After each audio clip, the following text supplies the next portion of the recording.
Initiating moisture.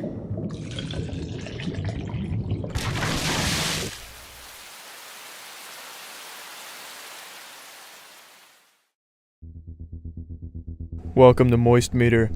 How wet are ya? If you'll check your menus, you'll see that the only item on today's menu is the Surge.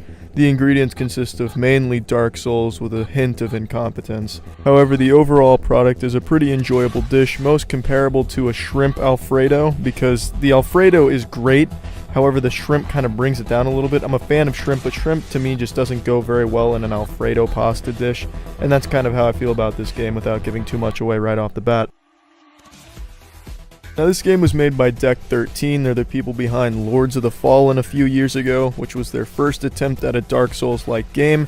This is now their second attempt, their sophomore attempt, their second testicle in the nutsack, and it seems they've corrected a lot of the mistakes they made with Lords of the Fallen. However, one glaring issue I take with the game is there's no character creation option. That's not a big thing, it's just I'm a big fan of Dark Souls and I really love the character creation options, as do a lot of people. It's great to just make some fucking abomination straight out of a Lovecraftian horror scene. You just play as a boring, generic man von bro. There's really no excuse for not just having some type of character creation tools, and it really adds a lot to the experience. Now the first pubic hair I'm gonna pluck off this chicken is the story. The story's not bad, there's nothing too special about it, it's pretty decently written, there's really no huge issues I take with it, it's not memorable, it's nothing that really stood out to me, it was there, it moved it along, it was nice.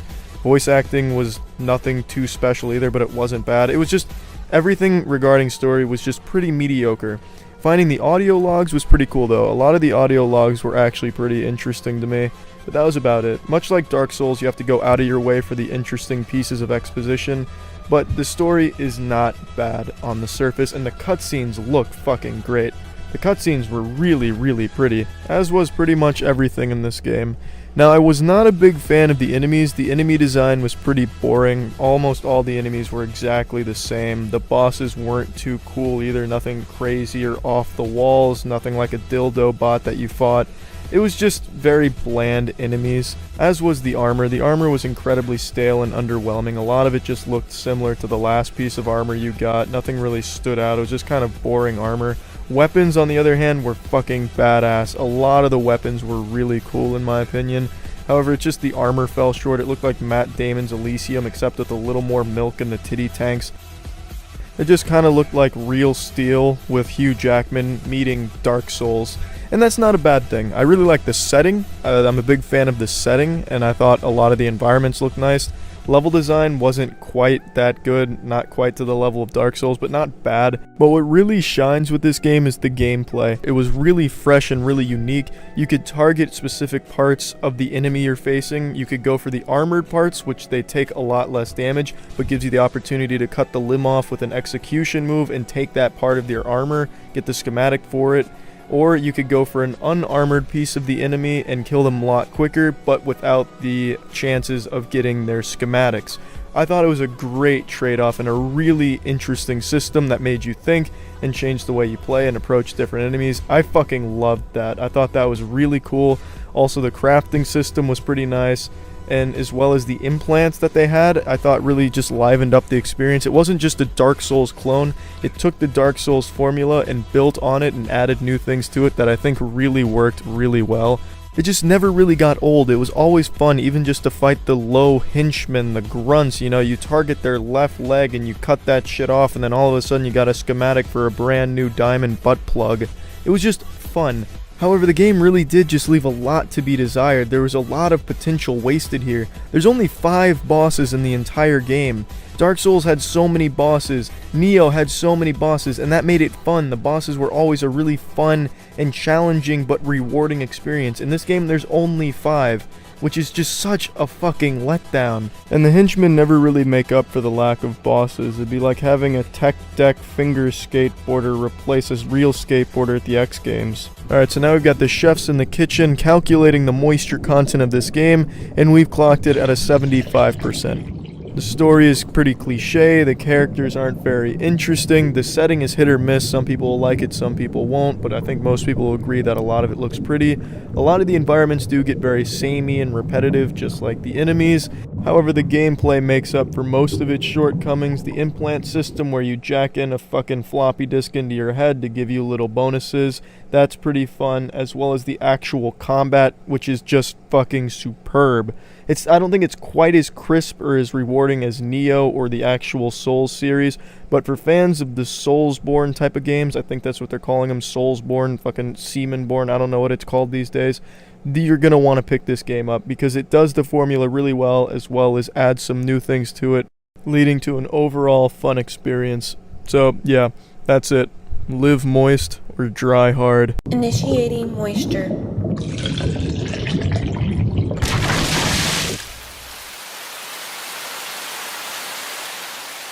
Moist meter, Cuphead, 2 words that are synonymous with excellence. Many of you are probably like me and remember Cuphead being first announced when you were a young boy. Now you're a 23-year-old man who's graduated college and has sprouted a very scraggly beard that he hasn't shaved in a while, and you kind of expected Cuphead to never come out, but to everyone's pleasant surprise, it has finally been released into the real corporeal world, and my god is it amazing. It is a beautiful, great, beautiful, excellent, great, splendid experience. Let's go ahead and start with the beautiful, great stuff. Let's start with the best thing. The first thing that's going to give everyone a stiff clitoris and a hard wiener is the aesthetic of this game, the visual style. Designed to be like a Hanna-Barbera cartoon, it is absolutely amazing. It is just a joy to watch, joy to play. Everything is just so nice to look at. It is just an absolutely gorgeous looking game. It ejaculates style. It anally leaks perfection. Just the visuals are so nice and stimulating. It's great. My favorite visuals in all of video gaming, most likely. I'd really have to think of something that can even compete with this. I had a really rough hangover just a matter of hours ago, but when I sat down and played Cuphead for a little bit, it not only completely got rid of the hangover, but it filled my body with great nutrition and vitamins. It made me a taller and more handsome man. And not only is the visual style top notch, I'm happy to say it's not like one of those games where it has really great visuals, but everything else is lackluster because they spent all the focus on just the look of the game and everything else kind of sucks ass. Here, everything is really great, not just the visuals. The gameplay is super fun and it's very challenging. It's really trying to push our species to evolve and adapt. It's kind of like the scene in Deadpool where they're forcing the mutations to come forth. That's what Cuphead is trying to do to our species, and it's beautiful. The game is challenging, but it's fair. It's very fun to play. Soundtrack it's really nice. It gives you something to really wiggle your finger to.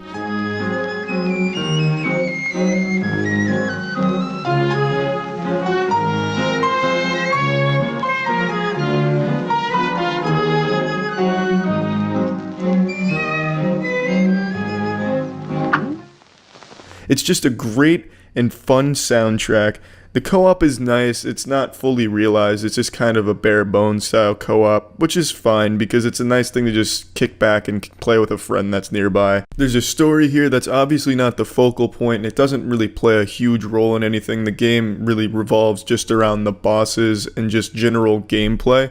But the story, it really isn't bad. It's pretty interesting, and it makes you want to figure out how these 2 cups are actually going to beat the devil. Very embarrassing for the devil to even be threatened by 2 cups, some household objects, but these shits don't fuck around. There's also a lot of gameplay, a lot of content here for a price tag of $20. There's a lot in this game there for that price point. Now, there is a few complaints I have about the game, and I also need to mention I'm only showing footage from the first couple of bosses because a lot of the fun of the game comes from finding these new bosses and being shocked by how beautiful they are. It makes you want to give them a big sloppy kiss. So I'm not going to spoil any more bosses than just the first couple. Now, the complaints I have is the bosses rely a lot on trial and error. You're never going to one cycle a boss for the first time. You're going to take many tries to do it. It's not exactly a huge complaint because it'd be underwhelming to just steamroll a new boss. So it's good that you can't really do that. But it does get frustrating because you have to commit at least 15 deaths to each boss just to even figure out what kind of pattern is going on and how you're even going to take them down. And sometimes the bosses can just rely on bad RNG, like the clown roller coaster amusement park thrill seeker guy. that boss kind of did boil down to you just got to make sure the roller coaster is in a good mood. But really, it's fun. The trial and error is fun, and it makes it challenging, which is good. Another thing that's really kind of lacking is everything that's not a boss battle. The run and gun sections, they don't really seem very fleshed out. They're very just not that interesting. They're there to collect coins. They're there to just kind of keep you horny for the upcoming boss battles, and the coins help you get new power-ups to fight the bosses. They're just not super great. They're still fun, but they're not nearly as good as the boss battles, and they're just kind of stale. Overall, that's about the only real complaints I have. The game is just absolutely fantastic, so let's go ahead and put it in the Moist meter. I'm giving this a 90%. That is the highest so far on the Moist meter's history. So a big round of applause and a solid high five to Cuphead and the team. The game was absolutely worth the wait, and it's worth the $20. It's a game I think anyone will enjoy. Even if you're not a fan of old school kind of games, the old like Mega Man style or anything, I still think this is a game most people would enjoy. It's just really, really fun, and it's beautiful. So that's it. See ya. Initiating moisture.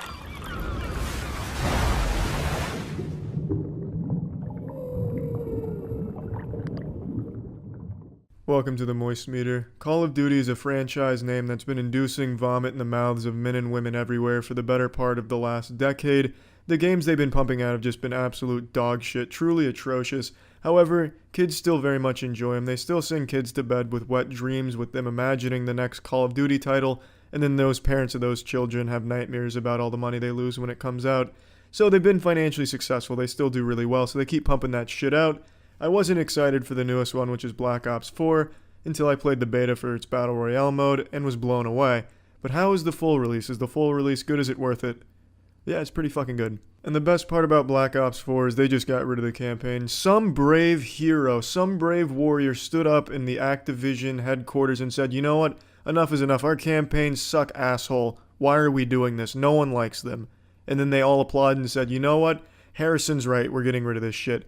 The Call of Duty campaigns have been a joke for the last 8 years. A fucking horrible joke, a B-movie joke, a Tommy Wiseau joke, a fucking joke that they got tired of telling. Eventually they said, you know what, we're tired of telling the same joke, let's get rid of it. And I'm so happy they did, because this game is so much better because it doesn't have a bad campaign tacked on.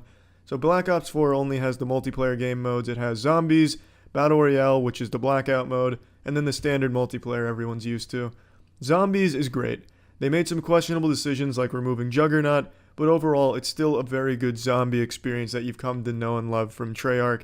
Really well done, and I have no complaints there, except for maybe taking out a couple of things that I don't quite understand the reason for. The multiplayer, which is the standard competitive multiplayer you're used to from COD franchise, is good. I'm not personally a huge fan of the formula, but it's functional. It works well. It does what it aims to do. It's like a condom. You know what you're getting when you put it on, and it's safe. There's nothing that's going to blow you away. There's nothing that's going to have your jaw on the floor with your testicles right next to it by how good it is. But it's safe. It's normal. It's what you'd expect. So there's no complaints there from me either. It's not personally my taste, but I can recognize it is objectively well executed. It's clean. The biggest complaint with multiplayer is the spawns. The spawns are objectively awful. I've seen 3 play the games where a guy gets a kill, dies, and then gets another kill or a kill after that. So he was able to die and spawn next to enemies. That's a clear problem with the spawning system. That shit needs to be reworked. You can't be having an elite gaming specimen spawning next to some Boy Scouts that didn't even expect them there. So it's a little broken with the spawns, but everything else is pretty clean. Now the biggest thing with Black Ops 4 is its Battle Royale mode, Blackout. That is what I was most excited for after playing the beta, and it almost hurts me to say, but the game's Battle Royale is just so fucking good. I've never enjoyed Call of Duty quite like I have the last week or so of me playing this one. It's just so fucking fun. The Blackout mode is excellent, absolutely excellent.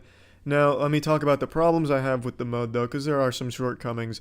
The sound. The sound in Blackout is horrible. It's deceptive. You have no idea where shots are coming from. It'll sound like there's a guy shooting in the bathroom right next to you in the house, but it turns out that guy was shooting across the map at a helicopter. The sound echoes everywhere, and you can never deduce the genesis of where the sound is. You can never tell where it's coming from. It's like you're stuck in like a fucking echo chamber, and you just can't figure out where it is. It's really frustrating trying to use sound to pinpoint enemies. It's very inaccurate. So that's my biggest complaint with it. Another problem I have is I think the map doesn't lend itself very well to how fast-paced the gunplay is, because it's very hard to find enemies. There's so much foliage, so many trees, and there's not a lot of verticality, so everything's flat. It makes it very hard to find enemies. The map isn't that big, which is good, but the map is so cluttered that you will never find enemies efficiently. The most kills you'll have in a game is anywhere from 3 to maybe 10 if you have a really good round. My personal best, unfortunately, is only 8, which isn't super high, but it's not bad. That's not bad, but, in a game like Fortnite, you have the building to compensate for the map size, so you can build, get a better vantage point, and find people. Blackout, you don't have that, so you just have to find people on a level playing field most of the time, and that's really hard. But for some people, that's probably a plus. A lot of people may like the slower pace and the lack of finding enemies, but me, I like the faster paced games, so that's a negative in my book. Now, it's going to be hard to talk about Blackout without it being compared to Fortnite, so I'll compare it to Fortnite. I think Fortnite is a better Battle Royale game for one simple fact. You can always fight back. The positioning, let's say someone is camping near a tree that you don't see because you're playing fast-paced, and they see you first. In Fortnite, you get shot at, you build, you can react, you can fight back, you can outplay them. You're never going to guarantee a loss by getting out-positioned or because you're at a disadvantage. In Blackout, if someone has a better position, sees you first, you're pretty much fucked. I mean, that is, of course, unless the guy that spots you has got his soft cock in his hands with his eyes closed shooting at you. But the majority of the time, if someone sees you first and you don't see them, there is no chance of you winning that encounter. And I think just for that one simple difference between Blackout and Fortnite, where Fortnite has a mechanic that allows you to fight back even at a disadvantage, and Blackout does not. It doesn't have anything for you to fight back with. It just leaves you out there with your asshole out in the open, exposed and shit. So for me personally, I like the fact that you can always fight back in Fortnite regardless of the situation, and Blackout doesn't have that. So I think Fortnite is the better Battle Royale just for that one simple fact, where if you get good at building, you can always react and have a chance, which I always enjoy. So I do think Fortnite's the better Battle Royale, but I think Blackout is the second best Battle Royale by a wide margin. I think it is just barely worse than Fortnite because there's just one simple difference between them, but it is so fucking good that I can't recommend it enough. It is so much fun. I've been having a whole lot of fun with Black Ops 4, which I didn't expect. I didn't expect I'd ever like Call of Duty again because they've been so uninspired and shitty, but this is just so good. Let's plug this shit into the Moistcr1tikal. I'm giving Black Ops 4 an 85%. It is just really good. I have so few complaints about it, and the complaints that I do have aren't game-changing. It's just there's simple things that should be tweaked and fixed that I think would make this an even better experience, but right now this is probably the best multiplayer game that's on the market. That's not free to play. It's probably the best retail AAA game out there at the moment. If you're into multiplayer games and shooters, it's definitely worth picking up. It's a lot of fucking fun. See ya. Initiating moisture.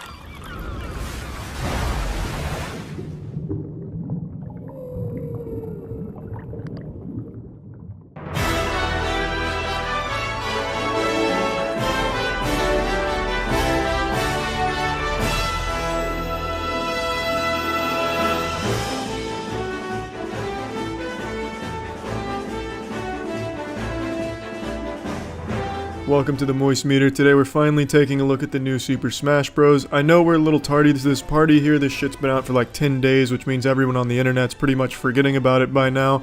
But I really wanted to wait to do this Moistcr1tikal until I got my dick wet in this game. I wanted to play a lot of online matches. I wanted to really familiarize myself with all the mechanics and most of the characters. And now I can say I finally have, and that I really do have a firm grasp on the game and can review it properly. To quickly just shit on modern games journalism, most of the game journalists that review games don't even get past the tutorial, and they're fucking awful at the games. So I didn't want to do like a half-baked review and review this after doing like 10 adventure mode matches and 1 online match. I wanted to make sure that I could review this as someone that really put a lot of hours, blood, sweat, tears, and cum into the game. And now that I have, I can say this game is fucking great. Smash Bros. Melee is a game that is near and dear to my boners. I played the shit out of it for most of my life and most of my college life. I was never extremely good, but I was middle of the pack. I would run shit in the dorm rooms. It was a lot of fun. I didn't care much for Brawl or Smash 4, I basically just used those discs to wipe my ass with. That shit wasn't all that fun to me. But Smash Ultimate is the perfect blend of all of it. It is an extraordinarily good game. All of the characters are pretty fucking balanced. There's no unanimously awful character. Even the worst character in this game can still be played very well by a good player. And even the best player in this game doesn't just fucking steamroll and ham-fist the urethra of every other character, no matter how good the player is. All of the characters can absolutely be good, which is surprising with a roster this size. You'd think the balancing would be all kinds of shitted, but it's really well balanced. Not like in Brawl, where Meta Knight was so incredibly broken and overpowered they had to ban him perpetually in any type of competitive play, and there had to be house rules when you played with your friends that no one would pick Meta Knight, or else your fucking Wii would get fucking busted because it'd be so frustrating. Or Smash 4, where Bayonetta was undoubtedly the best character by a long shot. This game has so many characters that could easily be considered the best in the game, depending on who's playing them. It's really impressive how well it's balanced. Just on a personal note though, I fucking hate Inkling. I think if you pick Inkling, Santa Claus is going to be delivering coal and cow shit into your stocking this year. Inkling is super fucking frustrating. It's just a one-trick pony, side B into buttfuck.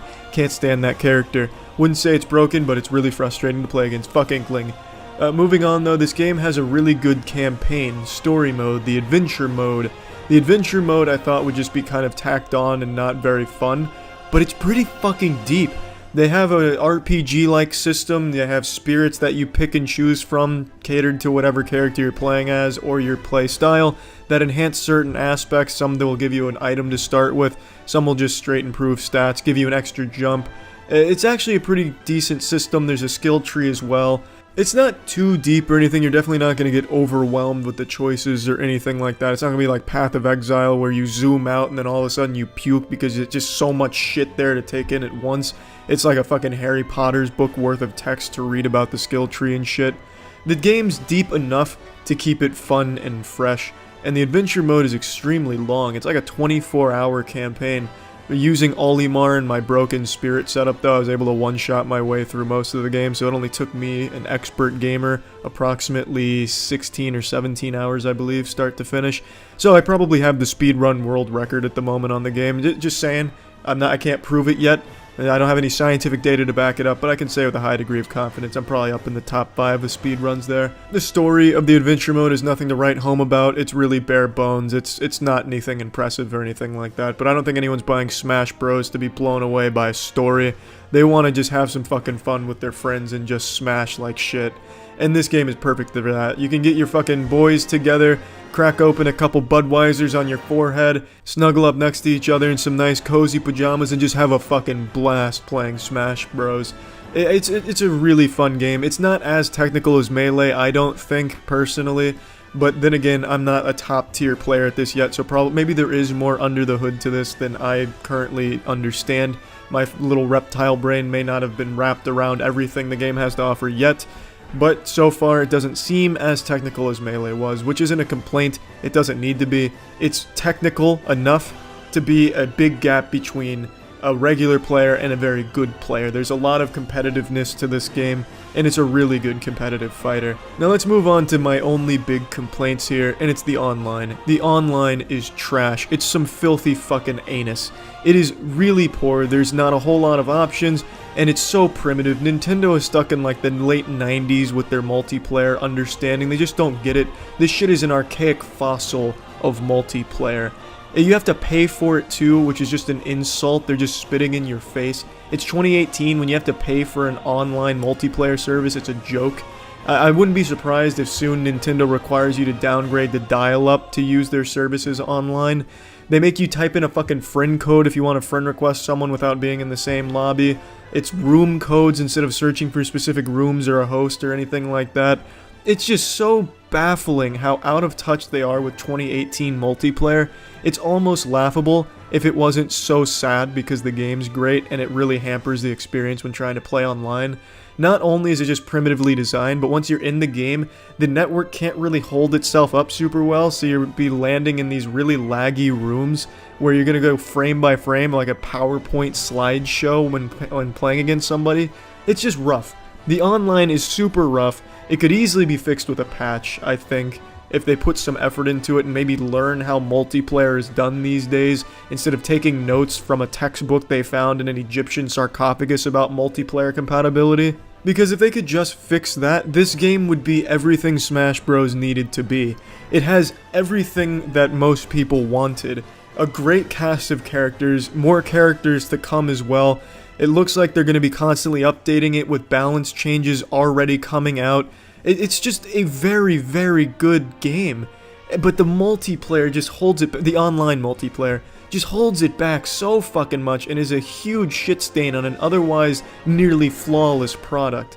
And I know you can absolutely argue that there are other flaws with this game, but I feel like they're so trivial in comparison to what the game brings that I don't even think it's worth wasting breath talking about them. Let's go ahead and plug this shit into the moist meter. I'm giving Smash Bros. Ultimate a 90%. The game is extraordinary, it's extremely fun, and it's just held back by a startlingly bad multiplayer. Not just because of really bad practices from Nintendo and not understanding multiplayer, but even the actual multiplayer itself doesn't function as well as it needs to, and it's surprisingly limited in the options that it has. But otherwise, the game is perfect if you want to just play with your friends. It's a great game even if you just want to play by yourself and do like story mode or against CPUs. It's just a great fucking game. I do think this is probably the best Smash game overall, and I don't say that lightly with how closely attached I am to Melee. I have been absolutely loving Smash Ultimate. That's it. See ya. Initiating moisture.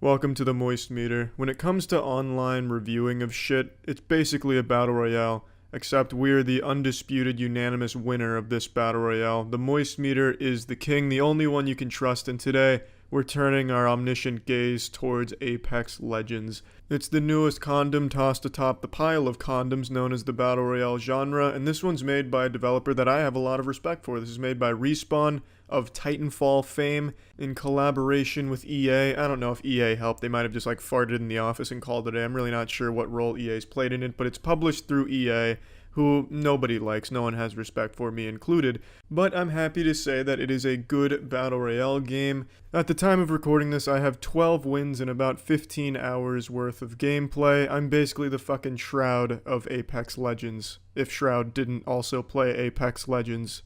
Now, I don't know if this is something Respawn really was passionate about making, or if EA just shoved their micro dick down the throat of Respawn and forced them to abandon Titanfall to make this one. There's really no telling, but Respawn made a quality Battle Royale product here.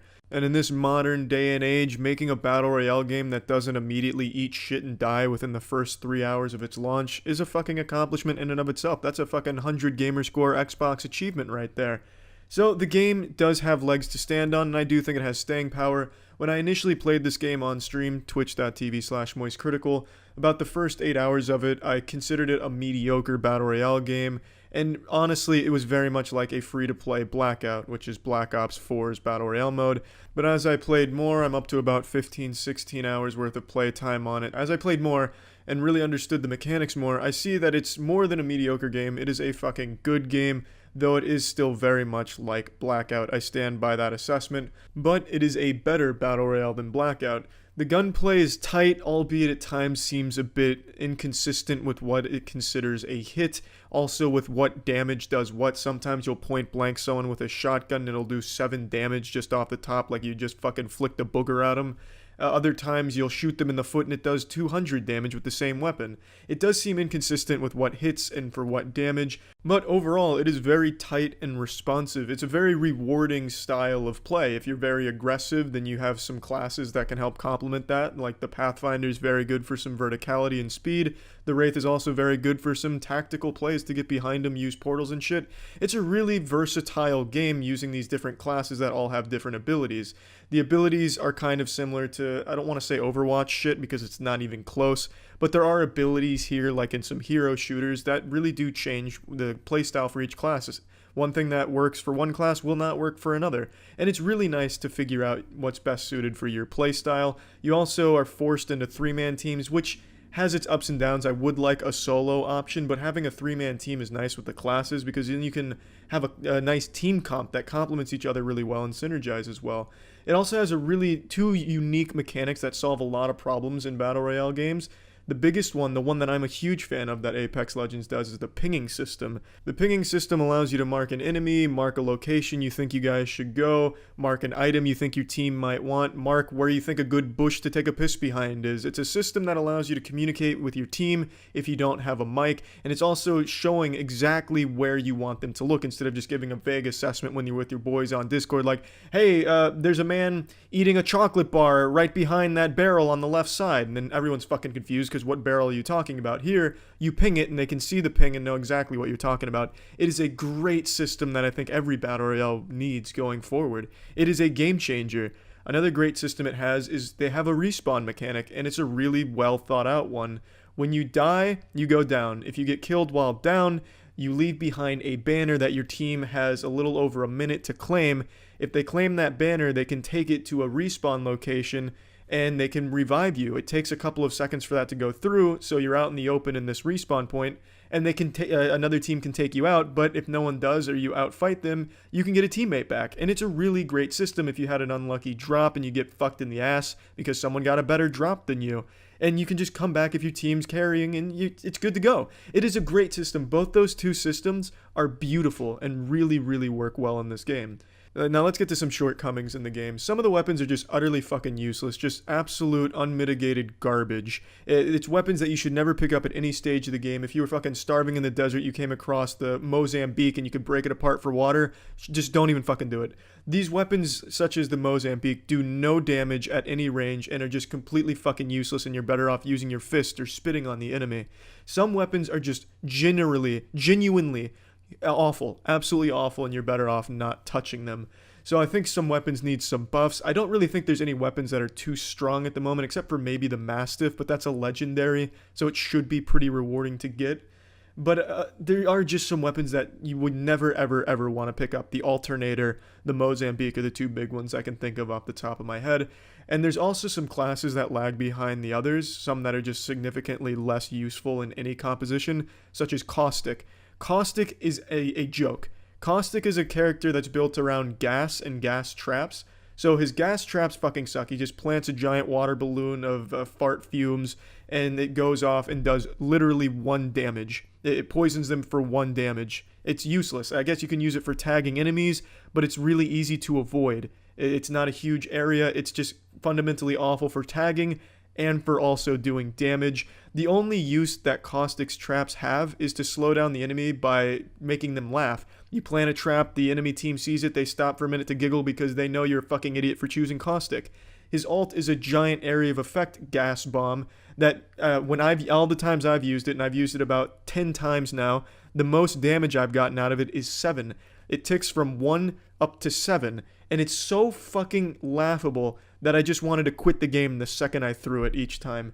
Everything in Caustic's kit is bad. There's no reason any team should ever have Caustic on it, under no circumstances. And the last complaint I have about Apex, and it's nothing that Respawn can help with, is EA. EA's fucking servers crash constantly. You know what, actually I don't know if it's EA, but I'm gonna blame EA because it feels like it's on their side considering I get origin errors that just kick me out of the game sometimes, kick me back to the main menu, or just cause me to disconnect randomly. I think that's an EA server side issue or some shit, I'm really not positive, but it is a big damper on a good Battle Royale game. Let's go ahead and plug this shit into the Moist meter. I'm giving Apex Legends a 75%.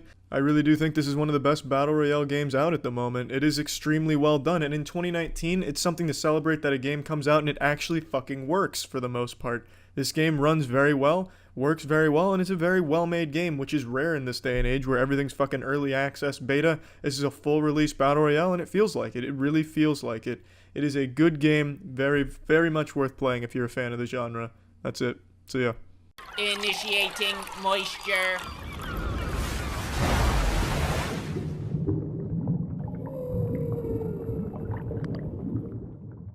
Welcome to the Moist Meter. Today we're looking at a real grizzled elite gamer status hardcore game, Sekiro: Shadows Die Twice. From Software's newest game, let me go ahead and say Souls-like games are my favorite games out there. It's among my favorite genres. I've played literally every big budget Souls-like game, including Lords of the Fallen and The Surge, which a lot of you fake pussy-ass gamers seem to have skipped over. I was out there putting nuts to butts on those games, and I still enjoyed those. I fucking love the genre, and I'm happy to say Sekiro Shadows Die Twice is a beautiful entry into it, gave me some fat boners, and now it's time to share that hard penis with you and what my thoughts on the game were. Now, I think most people were expecting Sekiro to be Dark Souls clone, Dark Souls in a different coat of paint, a Trojan horse for Dark Souls just in a different time period, and it's not. This is a very mechanically different game from the Souls series, and that's a good thing. They explored different ways of combat, and I think for the most part it flows and works really well, and I don't think anyone's surprised to learn that Sekiro is a good game. From Software really fucking kills it in this genre, and they really did try and innovate in this one, and I think for the most part they did something very unique. It's not an overly different game from the Souls games. If you've played the series, you're going to feel right at home in here. It's immediately recognizable as a Souls-like game, but it plays very different. For instance, in Souls-like games, typically you rely on dodging as your primary method of avoiding damage. Sometimes you'll block, sometimes you'll parry, but primarily you're going to be dodging. In this game, dodging isn't that useful. Primarily you're going to be focusing on deflecting and breaking your enemy's posture. That's a new thing they added, is the posture system. The more you attack, the more they block, the more you block, the more you deflect, the more damage you're doing to their posture and the more damage you're taking to your posture. If you break their posture, even if you haven't taken down all their health, you get to use a finisher on them. And it's fucking satisfying, and it makes it very strategic. Each fight seems like a really impressive showdown between two highly skilled swordsmen. And trust me, as an avid Reddit user neckbeard, I understand the ways of the blade, and it really feels like a real sword fight. They fucking nailed it here. Especially when it comes to one-on-one with like a mini-boss, a strong enemy, or a boss. One-on-one in this game just feels so fucking great. Now, the difficulty is what a lot of people are debating on. Is Sekiro easier than Dark Souls? And my answer is, I'm not sure. I really can't tell. The game is certainly more forgiving. Sekiro has idols, basically this game's bonfires, all over the place. You can't walk 10 fucking feet without running into an idol. You could stop, take a piss at one of the idols, then walk downstairs and find another idol. A great example of this is in Ashina Castle. At the top level, after you defeat a boss, you unlock an idol. You go downstairs and you immediately get another idol. So you have an idol on one floor and on the floor below it, literally about 10 feet apart. They give you so many idols. Also, death isn't as punishing as it is in Dark Souls. You lose some of your sin, which is your currency, and then half of your XP as well. But really, neither one were that big of a deal in my playthrough. Losing the sin didn't exactly feel as devastating as getting like rejected the prom or anything. Neither did losing the XP, because you can get it back pretty easily. Plus, when it comes to losing XP, you never drop a level. So let's say you start at level 2 in your skill points, and you die 50 fucking times, you just get ass blasted 50 times, you never go back to level 1, you still stay at that benchmark right there.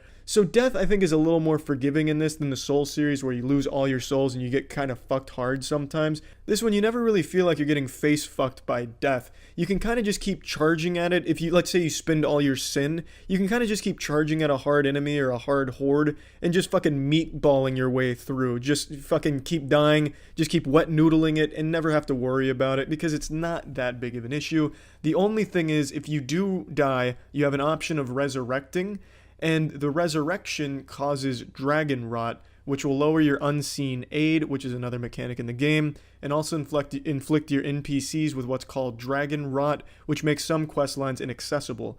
So that can definitely be a hindrance, but you can get rid of dragon rot, and you can choose when you get rid of dragon rot based on when you use the item to get rid of it.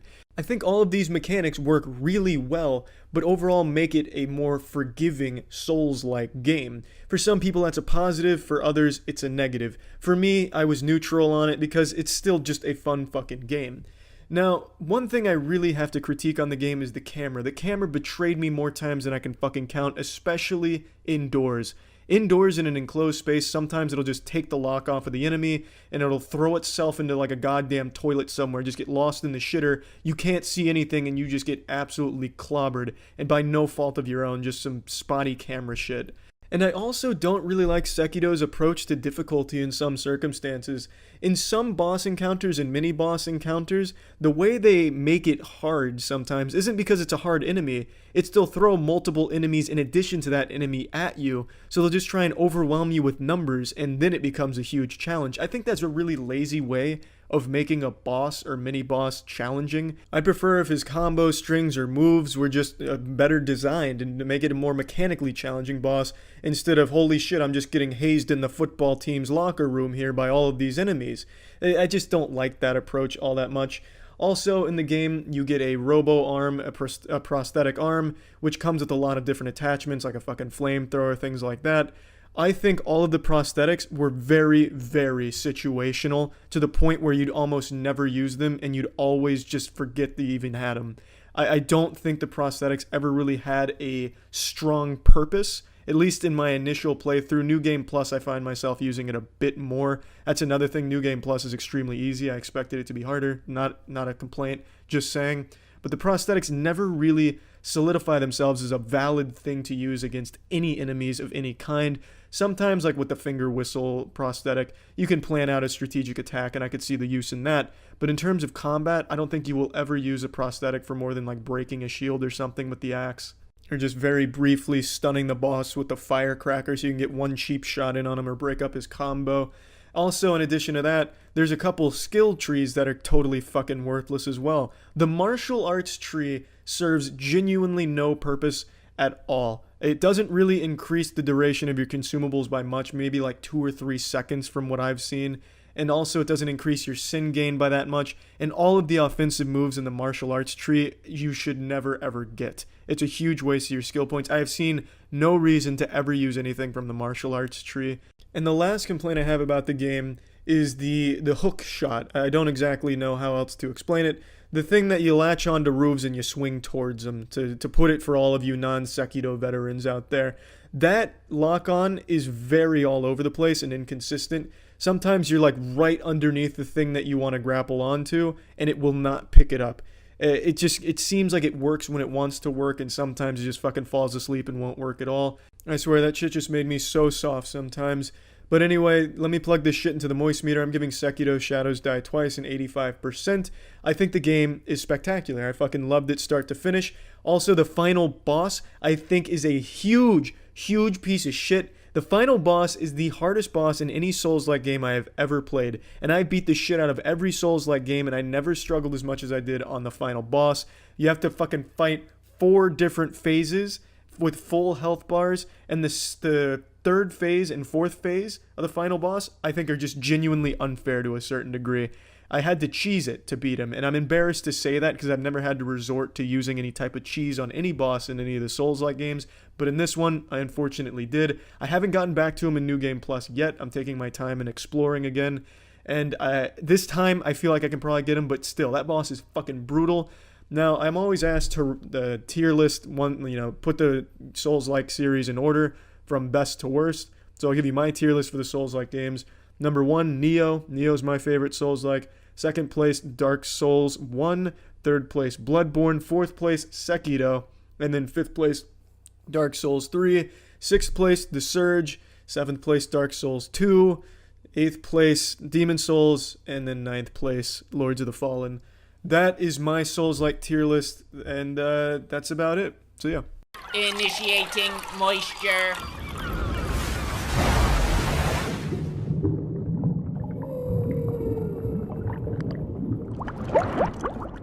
Let me go ahead and start this moist meter by confessing a sin. I don't like the Borderlands series. I wasn't a fan of 1 and 2, and I didn't play Tales from the Borderlands, though I caught up on the lore just for this game.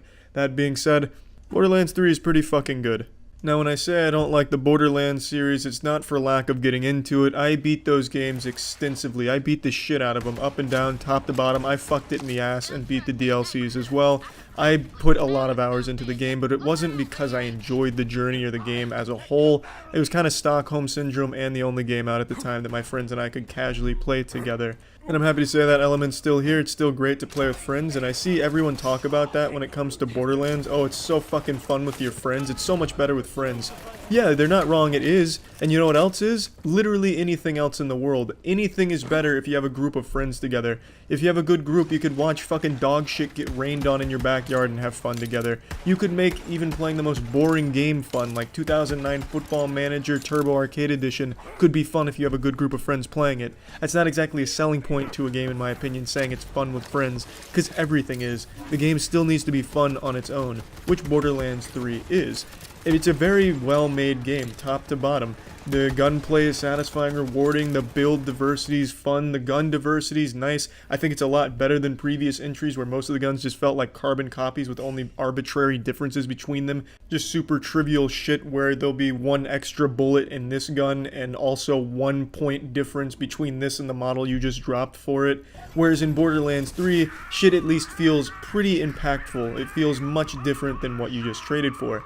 That's another thing. You're gonna be swapping weapons out like a fucking madman, like going trick-or-treating here with weapons. You're just gonna be having so much shit come in, you'll be having to get rid of shit to make room for new shit, which is nice. It keeps the experience constantly fresh. I think the abilities are a lot more fun this time around. I found myself enjoying that. And I also think the game's environments are much better designed. I think it's a lot prettier than the previous games, only via artistic choices. The game looks exactly the same as Borderlands 2. If you put these side by side, you would not know they weren't the same game. That's not exactly a complaint, that's just the aesthetic of the game. It's not going to matter how much graphics evolved because this shit's staying cel shaded and it's gonna look pretty much the same. That's its design choice and I'm fine with that because they made some really nice art choices with a lot of the different places you visit. You visit other worlds, you go to a lot of different things that constantly change the tone of your environment, and I think they all work extremely well. I really enjoyed visiting all of the new locations and I had a lot of fun exploring through them as well. I also think their enemy design this time around, the character design, the new characters, new enemies they introduce, is incredible. Much better than previous games, and it's just a general high point of this game for me. I enjoyed all of the boss fights for the most part, though they weren't mechanically difficult. I at least thought that it was fun enough with how the character looked and how they fought to make it a memorable boss fight. I also really liked Gigamind. I think he was really fucking cool. That being said, these are most of the compliments I have for the game. Everything else is about to be a negative, so go ahead, Gearbox fans, and grab your dick hard, because I'm coming in a little raw with what I'm about to say. The writing is insufferable for me. I cannot stand the humor in the Borderlands series, and this game is no exception. Characters drone on and on and on, and every sentence is supposed to be a zany, wacky joke, but it just almost never works. There's a couple of good lines throughout the game, but obviously there's going to be, when the script is like 70,000 words and it's all jokes, a couple of them are going to land, so it's good that they at least had a couple, but for the most part, this shit is stinkers. The jokes don't work. I really found it super grating, especially characters like Ava. Oh my lord, it's just... It was insufferable when you had to just sit through dialogue, and if you're just going to beeline the story, that's going to be a lot of dialogue you're sitting through. That's another complaint. The game feels like it wants to be more fast-paced than it's allowing you to be. If you're playing the story missions and you're just going through the story, you're going to be fucking nuts to butts, going hard as shit in all of the fights, jumping, sliding, using all your abilities, chaos everywhere. You'll finish a room and then you have to wait a minute, 2 minutes for a character to finish monologuing with his jokes and explaining the exposition, and then slowly walking up to a door to open it so that we can go to the next room, wipe all the enemies, which is fun, and then you wait another 2 minutes for that character to just very slowly walk his fucking ass cheeks all the way over to the other side of the room and open the next door for you as he's talking and making bad jokes the whole way. Oh my god. It made me so upset because you get in this rhythm where you're playing so fast and you're having a lot of fun, and then it comes to a screeching halt where you get just nothing but slow-moving NPCs that have to come hold your goddamn hand like a lost toddler in a grocery store to lead you to the next corridor for you to blast enemies' shit off. It was frustrating. Now, that problem doesn't exist in most of the side quests that I played through, and I had a lot more fun with the side quests than the main ones. Another thing, the narrative isn't good. The new villains, the twins, they suck. They're bad villains. Most of the characters in the game I think are bad, but that's just because the writing and the humor is so bad. But these villains are another step up. They're just not good at all. And talking about the humor being really more misses than hits, obviously that's subjective. I can see a lot of people, enjoying when they say amazeballs 10 times. but for me, hearing epic amaze balls 10 times makes me want to lay my ears down on a belt sander. It's an assault on the senses with some of these characters and what they say. Like I said, there are a few decent lines and a few decent moments, but overall it just wasn't for me. I get it if you like it, I understand, just totally not for me. And the good thing about the game is you don't need to understand at all what's going on narratively. You can ignore all of the characters and just enjoy the fun gameplay. And the gameplay is, no doubt, very fun when you get to play it the way you want to play it. Driving is still not good. I don't think Borderlands will ever get driving to a state where it's fun to go from point A to point B. Here's no exception. That's still a chore. That's no fun at all. But unfortunately, what's most insulting about it is you can't skip any of the dialogue or any of the fucking cutscenes. There's no way to speed it up. They're so proud of their jokes and their narrative plot line here that they make you sit through every excruciating second of wacky voices and stupid fucking phrases. So, yeah, I hope you're ready to strap in for that, or you develop a way to tolerate it, or maybe you're just already predisposed to enjoy it. I don't really know. It's just too much. Even if you like it, I can't imagine you liking it the whole time, because at no point does it ever let off the gas. It is always making shit jokes. It makes me so upset. If I could skip the cutscenes or blast through some of the dialogue, oh man, this game would be so much more positive for me. And I do like the game still, all this considered, but man, this game would be so much better for me. And I played it through mostly with Jackson. Jackson has the same complaint. We'd often sigh in unison when a cutscene started, and you got this cool looking villain in front of you, and then they give you this stupid fucking line about them underneath their name. If you're familiar with the series, you know what I'm talking about. They have something about the character, just one or two lines, and it says some garbage shit like, "Sick burn, bro," which was exactly verbatim one of them for one of the villains that came up. It's just hard not to roll your eyes at it when it just doesn't stop. And the last major complaint I have also ties into this as well. It's the quest design. The quests make you fucking experience so much of this garbage long dialogue that's so tedious. The quests, at least the mainline quests, can sometimes be such chores. There's a quest where you walk from one side of the ship to the other side of the ship to talk to somebody. You walk back to the other side of the ship to talk to that person again. Then you walk from that person to the middle of the ship to talk to someone. You talk to that person, run back to the person at the front of the ship to talk to that person. Then you talk to that person again. Go to the back of the ship. It's just this back and forth fucking awful thing that makes the RuneScape a small favor quest look absolutely beautiful in comparison. It is miserable. I hated a lot of the quests. Some of them, make no mistake, were very good and very fun. But man, there were some real stinkers that made me just want to stop playing and go take a break or do something else, anything else, except listen to that goddamn dialogue and walk back and forth listening to more of it. But overall, I'd say Borderlands 3 has been a fun game that I have been enjoying. So plugging Borderlands 3 into the Moistcr, I'm giving it a nice 80%. I think there is a lot to offer in the game. Obviously, the billion weapons shit is really fun.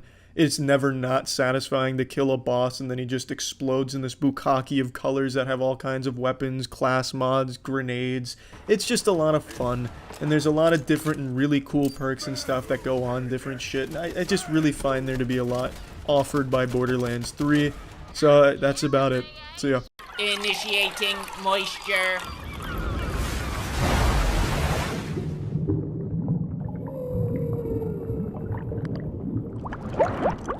Welcome to the Moistcr, hosted by me, the master of gaming, the preeminent expert in anything that even remotely resembles a Souls-like video game. Today we're looking at the newest entry into this genre, kind of, the Surge 2. Now, as a fan of the first Surge, I recognized it has a lot of problems, but I still overall enjoyed the experience. The two biggest problems I felt the Surge faced was its ridiculous enemy placement and weird map design, where it was really counterintuitive and there was like 1,000 fucking shortcuts just to get to a bathroom, so then you'd have like 10 different ways of getting there and you'd get confused. The shortcuts became part of a puzzle that was never really intended to be there.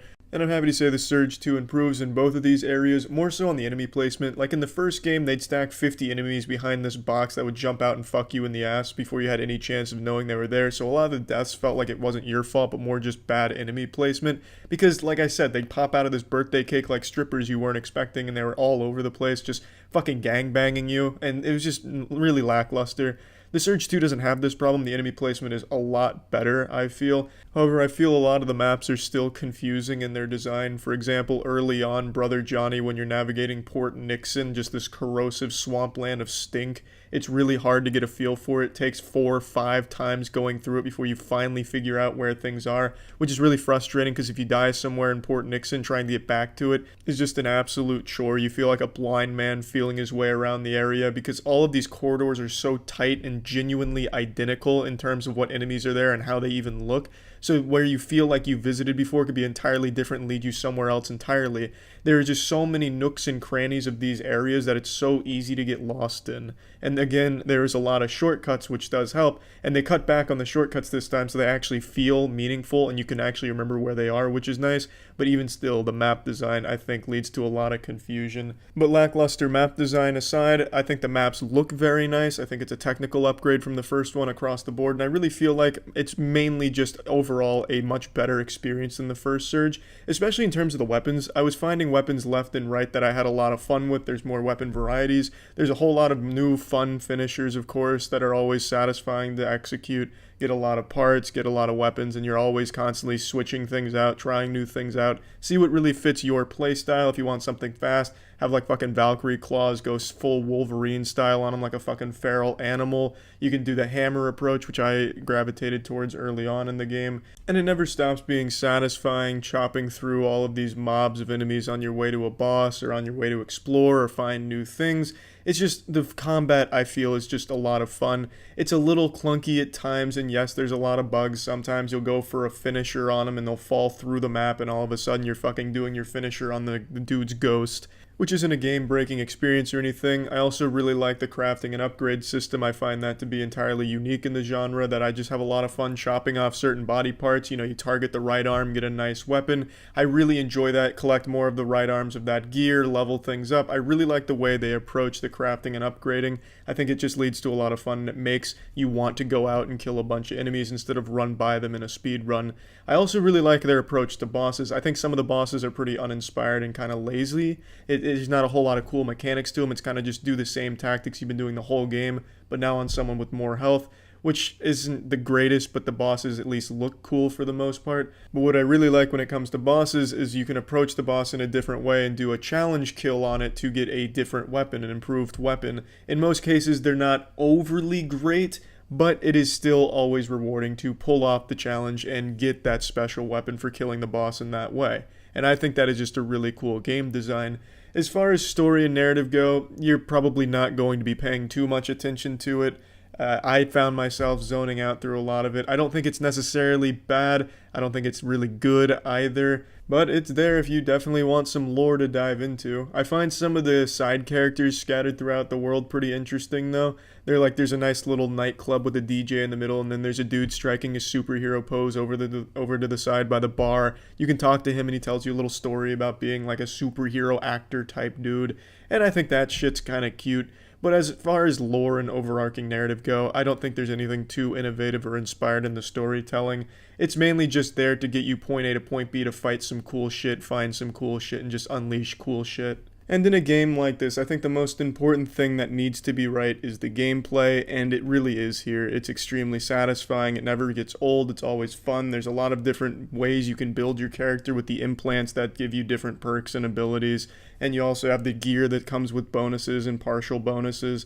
It's just a lot to do and always fun to mix and match, and killing enemies never gets old no matter how easy or how hard they are. And I have to say, I don't think the game is overall that challenging. I never found myself struggling too hard unless maybe I got myself into a really tough situation where, I go full big dick mode and I take on 9 dudes, I've herded them up, and then I try and bowl them down like I'm going for a strike in the lanes. And then I'll maybe struggle trying to do that. But overall, if you're just picking them off one by one, even 2s and 3s, you're not going to struggle, and even the bosses don't present all that much of a challenge. Plugging the Surge 2 into the Moist meter, I'm giving it an 80%. These are the kind of games that I really find myself liking, not just Souls-like games, but a AA game that is very clearly has a lot of passion behind it. I had the same opinion when it came to Remnant from the Ashes. I think the industry needs more games like this. From a creative team that, wants to deliver a unique experience and make it fun first and foremost. Greedfall is another one that I found myself really enjoying. I just really gravitate more towards the lower budget titles that have real passion and work put into them, that really drive to deliver something memorable and fun. And I think The Surge 2 does that. It's not going to be anything that ranks overly high on the Souls-like fans tier list, I don't think, but it's enough that it's a fun game to be entered into that category and just an overall fun experience. And that's about it. So yeah. Initiating moisture.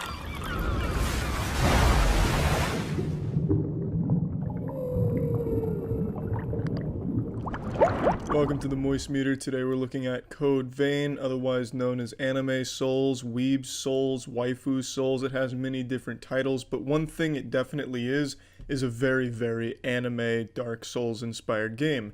Nothing wrong with that. I think the game overall is very fun, so let's rumble. The biggest difference between this title and others in the genre is its emphasis on story.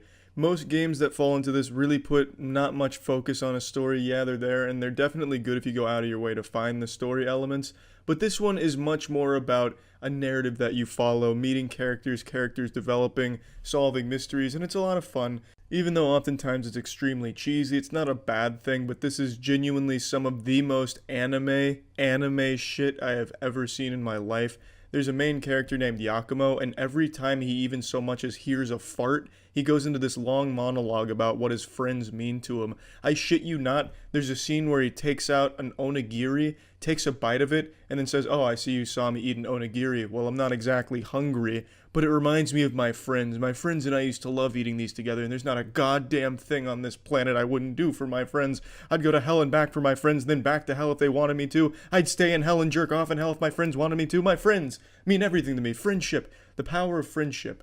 I can see why that would be off-putting to a lot of people who don't want to hear ramblings about the power of friendship, and there's a lot of big anime titties that jiggle around a lot. So if you're really not into that whole generic anime plotline dialogue and style, then there's not a lot here for you narratively.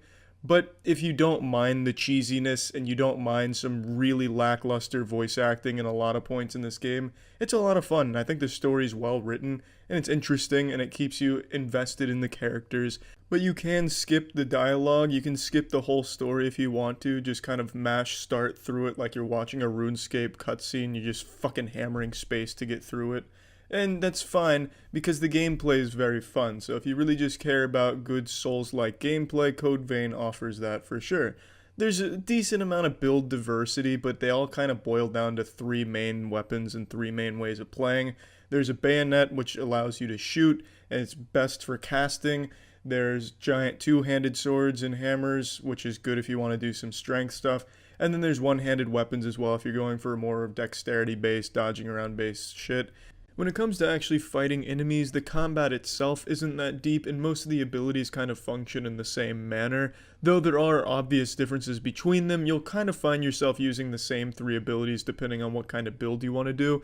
So the combat itself in terms of fighting isn't that deep, there's not really a lot of combos or a combo system or anything like that. But where it gets deep is when it comes to how you want to build your character, with the blood codes, the blood veils kind of functioning as your armor and a complement to your blood codes kind of functioning as the base for what you want to go. For example, tanking, you'd most likely want something with Atlas, maybe even Fighter. There's just a lot of blood codes that offer different statistical benefits, different resistances, different perks, and they come with their own set of gifts. Now, gifts in this game are the abilities, and if you master an ability, you can use it even without the corresponding blood code, so you can constantly have different abilities on different blood codes that weren't native to it. And your blood veil, like I said, is basically your armor with your defensive stats as well as some offensive scaling bonuses. So it gets deep when it comes to min-maxing your character and making a build that you're happy with. However, the combat itself is kind of lacking in depth when you're actually fighting mobs. There's really just not a whole lot of depth to it, but I don't think it's necessarily a bad thing, because what it does well enough in its execution to make it fun. I never found myself bored during a fight. The only times I found myself a little underwhelmed is during the boss fights.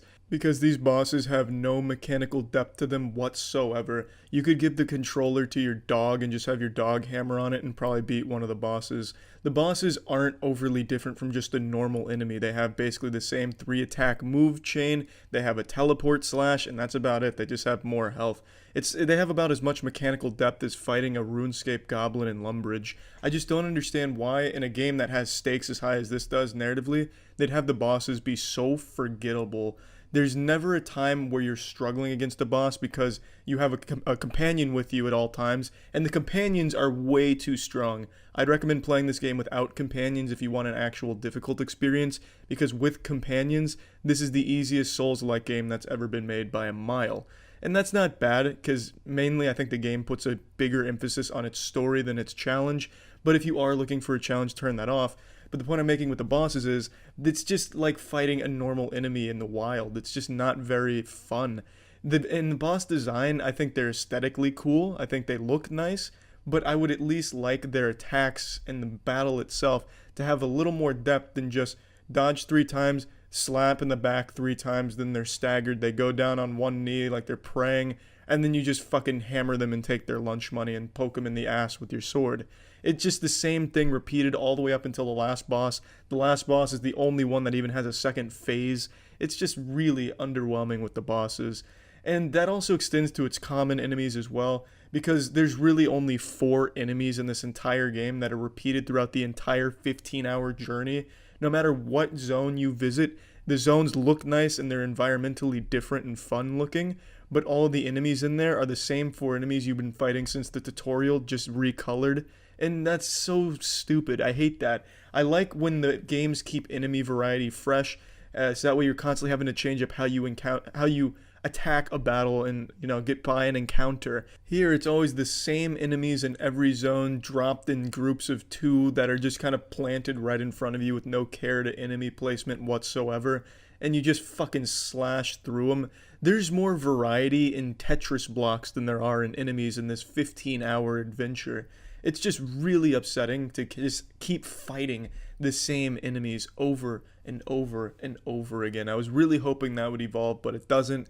Luckily, the combat is fun, so when you're just mowing this shit down, it at least feels satisfying, albeit disappointing because you've already killed 1,000 of these things by now. But one thing I really like about this game is the soundtrack. I think the score to this game is absolutely beautiful. Although they repeat the songs a lot throughout the story, that's kind of to be expected, and they play the same song every time you visit a vestige, which in this game is a memory of a character in the universe, and you're getting more about their backstory. I always found myself getting really invested in that time thanks to the music complementing the story you're getting in the memory, and it's also really beautiful walking around the memory, because it's set up in such a surreal and abstract way, and I just thought it was really cute, and I enjoyed that. And at no point in this game did I ever find the music to be lackluster or forgettable. The music is a really strong point in this game, in my opinion. Another thing a lot of people might like is the ability to co-op the game. You can invite other players, your friends, in to play along with you, and then you have another player and a companion, so then you're just gangbanging everything. And that's a nice chaotic clusterfuck when you have that going on. But again, it takes away the challenge, whatever semblance of a challenge existed before you bring in your friend anyway. It's just fun to have that ability to just co-op these kind of games.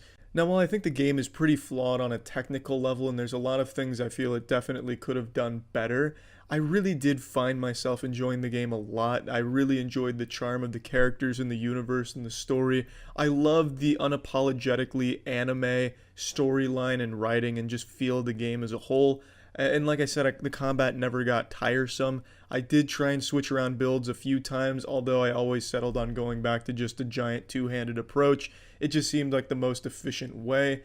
But I really do think this is a good game, not a great game, so plugging this into the Moist meter, I'm giving Code Vein a nice 70%. I think it's a fun game with a really interesting story to offer, albeit one that I think could put people off of it big time. But even if you disregard the story, I think a lot of people will like toying around with the builds and finding everything and then just finding a playstyle that suits you best for the combat. Even though the combat's not hard, it's fun to experiment with. And just overall, I think it was a fun game. That's about it. So yeah. This episode was brought to you by Keeps. Initiating moisture.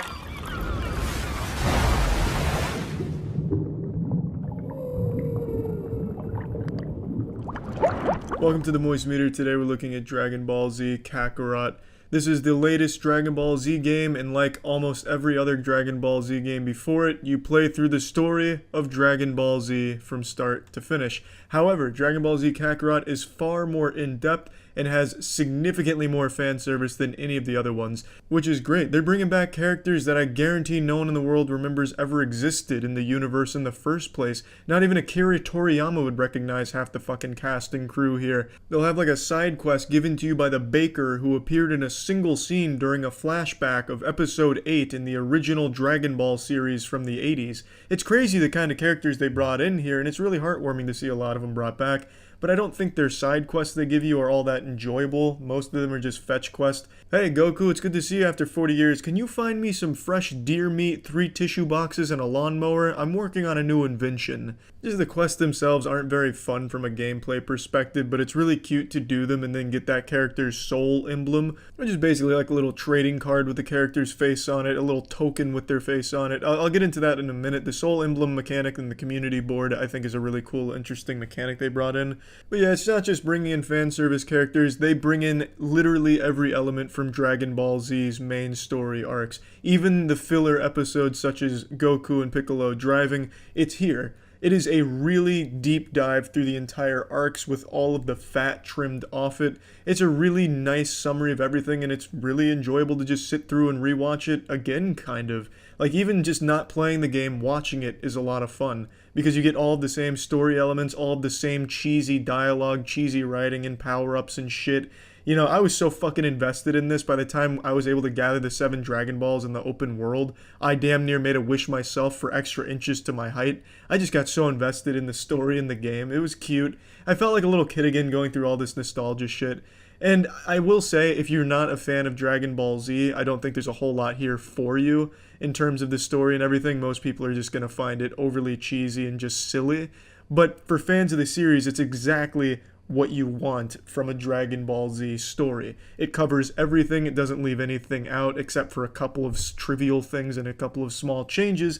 It's just great. I really like what they've done with the narrative, and it's a lot. There's a ton of cutscenes here, and I don't think all the cutscenes look very good. A lot of them are kind of Jump Force-esque, like Jump Force meets PowerPoint.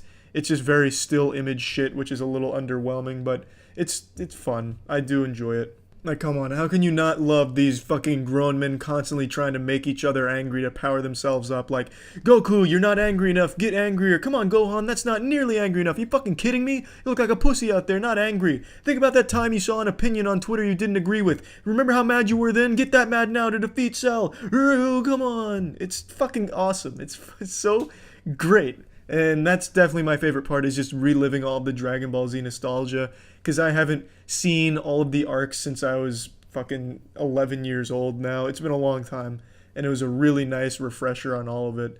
And I know that's not unique to Dragon Ball Z games, of course, because all of them cover the exact same shit and all hit the same beats, but Kakarot, I think, does it the best by just getting everything in it. So yeah, definitely probably the strongest part of this game.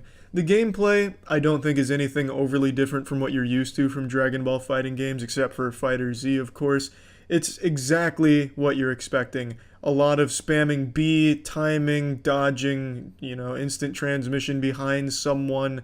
A whole bunch of the same old, which isn't a problem because it's the tried and true formula for Dragon Ball fighting games. You know what to expect. You get pretty much the exact thing you're expecting. They have a super ability level up deal where you collect orbs in the world or through battle or through the story, and you're able to upgrade your different attacks, different supers, get new abilities and new bonuses that you stack on your characters. So you can switch things out, change things around, but the gameplay at its core is exactly what you're expecting from a Dragon Ball Z fighting game. Now, one new mechanic that I mentioned a moment ago that I really like is the whole soul emblem and community board. The community board is something that they brought in here where there's different categories where all of your soul emblems can fit into. For example, every main character has a soul emblem, Goku, all of them, and they each come with different values for each different category they can be in, like Z Fighter, training, they all have different numbers. And you put these soul emblems in the board, and as you match other characters in the community board, you get bonuses. Some bonuses give you bonus XP, some give you more damage, all kinds of different bonuses that you're able to unlock by putting new soul emblems in there that you get from the story or through the side missions. And I think that's a lot of fun to keep amping up your power, making yourself more powerful, making the grind easier. You know, maybe you want to collect more items in the world or get more money. Well, then you'd overload some of those categories that give you those bonuses with some soul emblems that fit there, and then you can give them gifts that increase it further. I just found that system to be very nice and just kind of a cute little twist that was able to just amp the gameplay up a little bit more for me and add a little bit of strategy and preparation. Now, the open world is something that I know a lot of people are curious about. I don't think the open world really adds all that much to this game. It's kind of just barren. There's not a whole lot to do. There's side quests in there, sure. But I mean, I don't think there's anyone that's going to go wild over the fishing mechanics you can do in the open world, where you just slap a fucking butt plug in your ass as Goku and dangle that shit in a river and wait for a fish to bite, and then you bring it up and kick it down. It's not overly fun to fish. Hunting is equally as unfun, where you just go around sticking your whole entire fist up a deer's asshole to get its meat. There's also dinosaurs that you key blast and then you get dinosaur meat. I don't think anything the open world has is overly enjoyable. The random encounters and the villain encounters aren't very fun either, because it's just the same repeating 3 or 4 enemies. So you just keep fighting the same shit in the open world and getting very trivial rewards from it, so it's never worth the investment. And they also have these orbs floating around every area, so you can collect all of these orbs and apples and onions. But that's not exactly what I give a fuck about in Dragon Ball, is collecting apples and onions. I just want to be beating some ass and getting a goofy story. So it's just, I don't think the open world is all that great. It is big. There's a lot to explore. There is a ton of shit in the open world. And there is a lot of side characters, of course, scattered throughout it. But it's just not... It's not very fun to just go around doing the hunting and fishing and shit like that. There's just not a whole lot of value there. But if you want to talk about pure size of it, it is impressive with how big it is. I wasn't expecting that. Now, the game will take you anywhere from 30 to 40 hours to complete. It took me just under 30 hours to beat it from start to finish, and that was without doing all of the side quests. I did a ton of them because I got kind of addicted to getting soul emblems, so I'd bring like the Ginyu Force back with a Dragon Ball wish just to get their soul emblems, which was fucking tedious as shit. But just doing, you know, all the side quests and everything, like 100%ing this game, I could absolutely see it take anywhere from 40 to 60 hours. There's a lot of content in the game, but I don't think all of it's good. I know everyone always likes to, you know, brag about how long a game's playtime is. You know, $60 and you get 50 hours worth of entertainment out of it. It's great. But I don't agree with that. I don't think that's a good selling point. Yeah, you get 50 hours, but are all 50 hours good? I'd rather have a $60 game that's 8 hours long, but all 8 hours are great, as opposed to a 50-hour game where 12 hours are great, and then all the rest fucking sucks and is tedious and is just padding for time. That's kind of how I feel with Dragon Ball Z Kakarot. A lot of even the main story missions are just fetch quests. Hey Goku, we're in the middle of a filler arc, so do you mind going and getting some meteorite that crashed in the middle of, you know, the fucking Cell Games arena somewhere over there? Oh yeah, just use your senses, you'll find it, it'll be fun, bring it back. That's boring missions, and again, most of the side missions are boring too, that are fetch missions. It's just, I don't think there's a whole lot of value in the game's length when it's mainly padding from a lot of the missions. Now, not all of the story missions are fetch missions. In fact, I'd argue less than half are, but there definitely are too many, I'd say. The majority of the missions, you're either going to get an immediate fight or immediately going out to fetch some shit. Also, I'd like to say, half of the side missions in terms of their XP are totally fucking worthless in comparison to the story missions. For a single story mission, you can get 3 million XP. For a single side mission, you get like 3k. That's towards the end of the game, but that's the difference between a side mission and a story mission. You get so much more XP doing story missions than you do side missions, so if you're trying to level up, the last thing you're going to want to do is go around fucking fetching shit for 3,000 XP. But you do get some good items from them, which could be worthwhile if you want to get your community board shit up. But I mean, the XP difference is remarkable. Plugging this into the moist meter, I'm giving Dragon Ball Z Kakarot a nice 65%. While I do love the story and all of its cheesy, goofy goodness, if you're not a fan of Dragon Ball already, there is absolutely nothing for you there. I imagine most people get turned off by it. And I also do like the gameplay, but it gets extremely tedious, and it really is the same fight over and over and over again. There's really nothing too innovative or new about the combat system. Not that it totally needs to reinvent it, but just something to kind of make it a little fresher. I guess they kind of tried. They'll have these like bullet hell sections where a boss enemy has a special attack, but even that's just one quick thing that lasts 10 seconds. That's nothing overly great. So the gameplay does get super samey and tedious after a little while and just boring and uninteresting at points. But I enjoyed the game overall. I'd say it was a lot of fun. I do think the side missions as well, really all the missions that involve fetch quests really needed to be addressed a little bit better. It seems like it just really wanted to pad out the playtime without any real justification for getting those items or any real story significance behind it. Just seemed like for the sake of making it long. Overall though, good game, had fun with it. Jackson here from the hair analyzing department over at Moisture HQ. Did you know Keeps is revolutionizing the way men are treated for hair loss?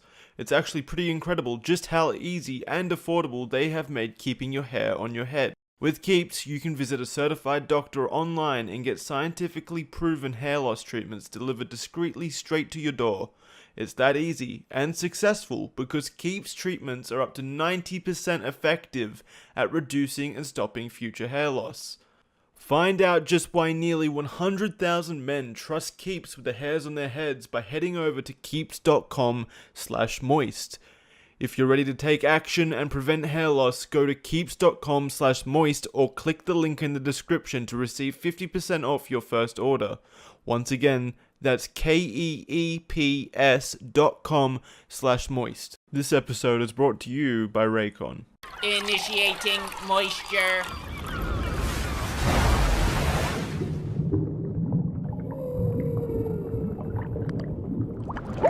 I was an Animal Crossing virgin until New Horizons came out, and I have to say, this is not the kind of game I've ever really enjoyed, but this game fucking bangs. I've had so much fun, and I can fully see why so many people get so invested in the game. There's just so much to do in it, and it's a never-ending experience. Now, for me personally, I found most of the fun to be sharing the experience with others. I streamed a lot of Animal Crossing at twitch.tv/Moistcr1tikal, and the most fun would be when I opened up the floodgates and let the stream come in. I'd march right up to my airport staff, I'd say, "Orville, unlock that door." He'd look at me with tears in his eyes and say, "Charlie, please not again, we can't handle more of this." And I'd say, "Orville, open that fucking door." Falling into a deeper sadness, Orville would remind me, "Charlie, the internet's a weird place and we've had trouble with some of these degenerates using your island like a fleshlight. Are you positive?" And I'd say, "Orville, don't take that tone with me again. We're opening the gates." The PTSD would set in, he'd go into a hysterical fit, but he'd open those gates and we let the internet stream come in. And I basically turned my island into a sexual paradise. Basically, I turned my island into OnlyFans.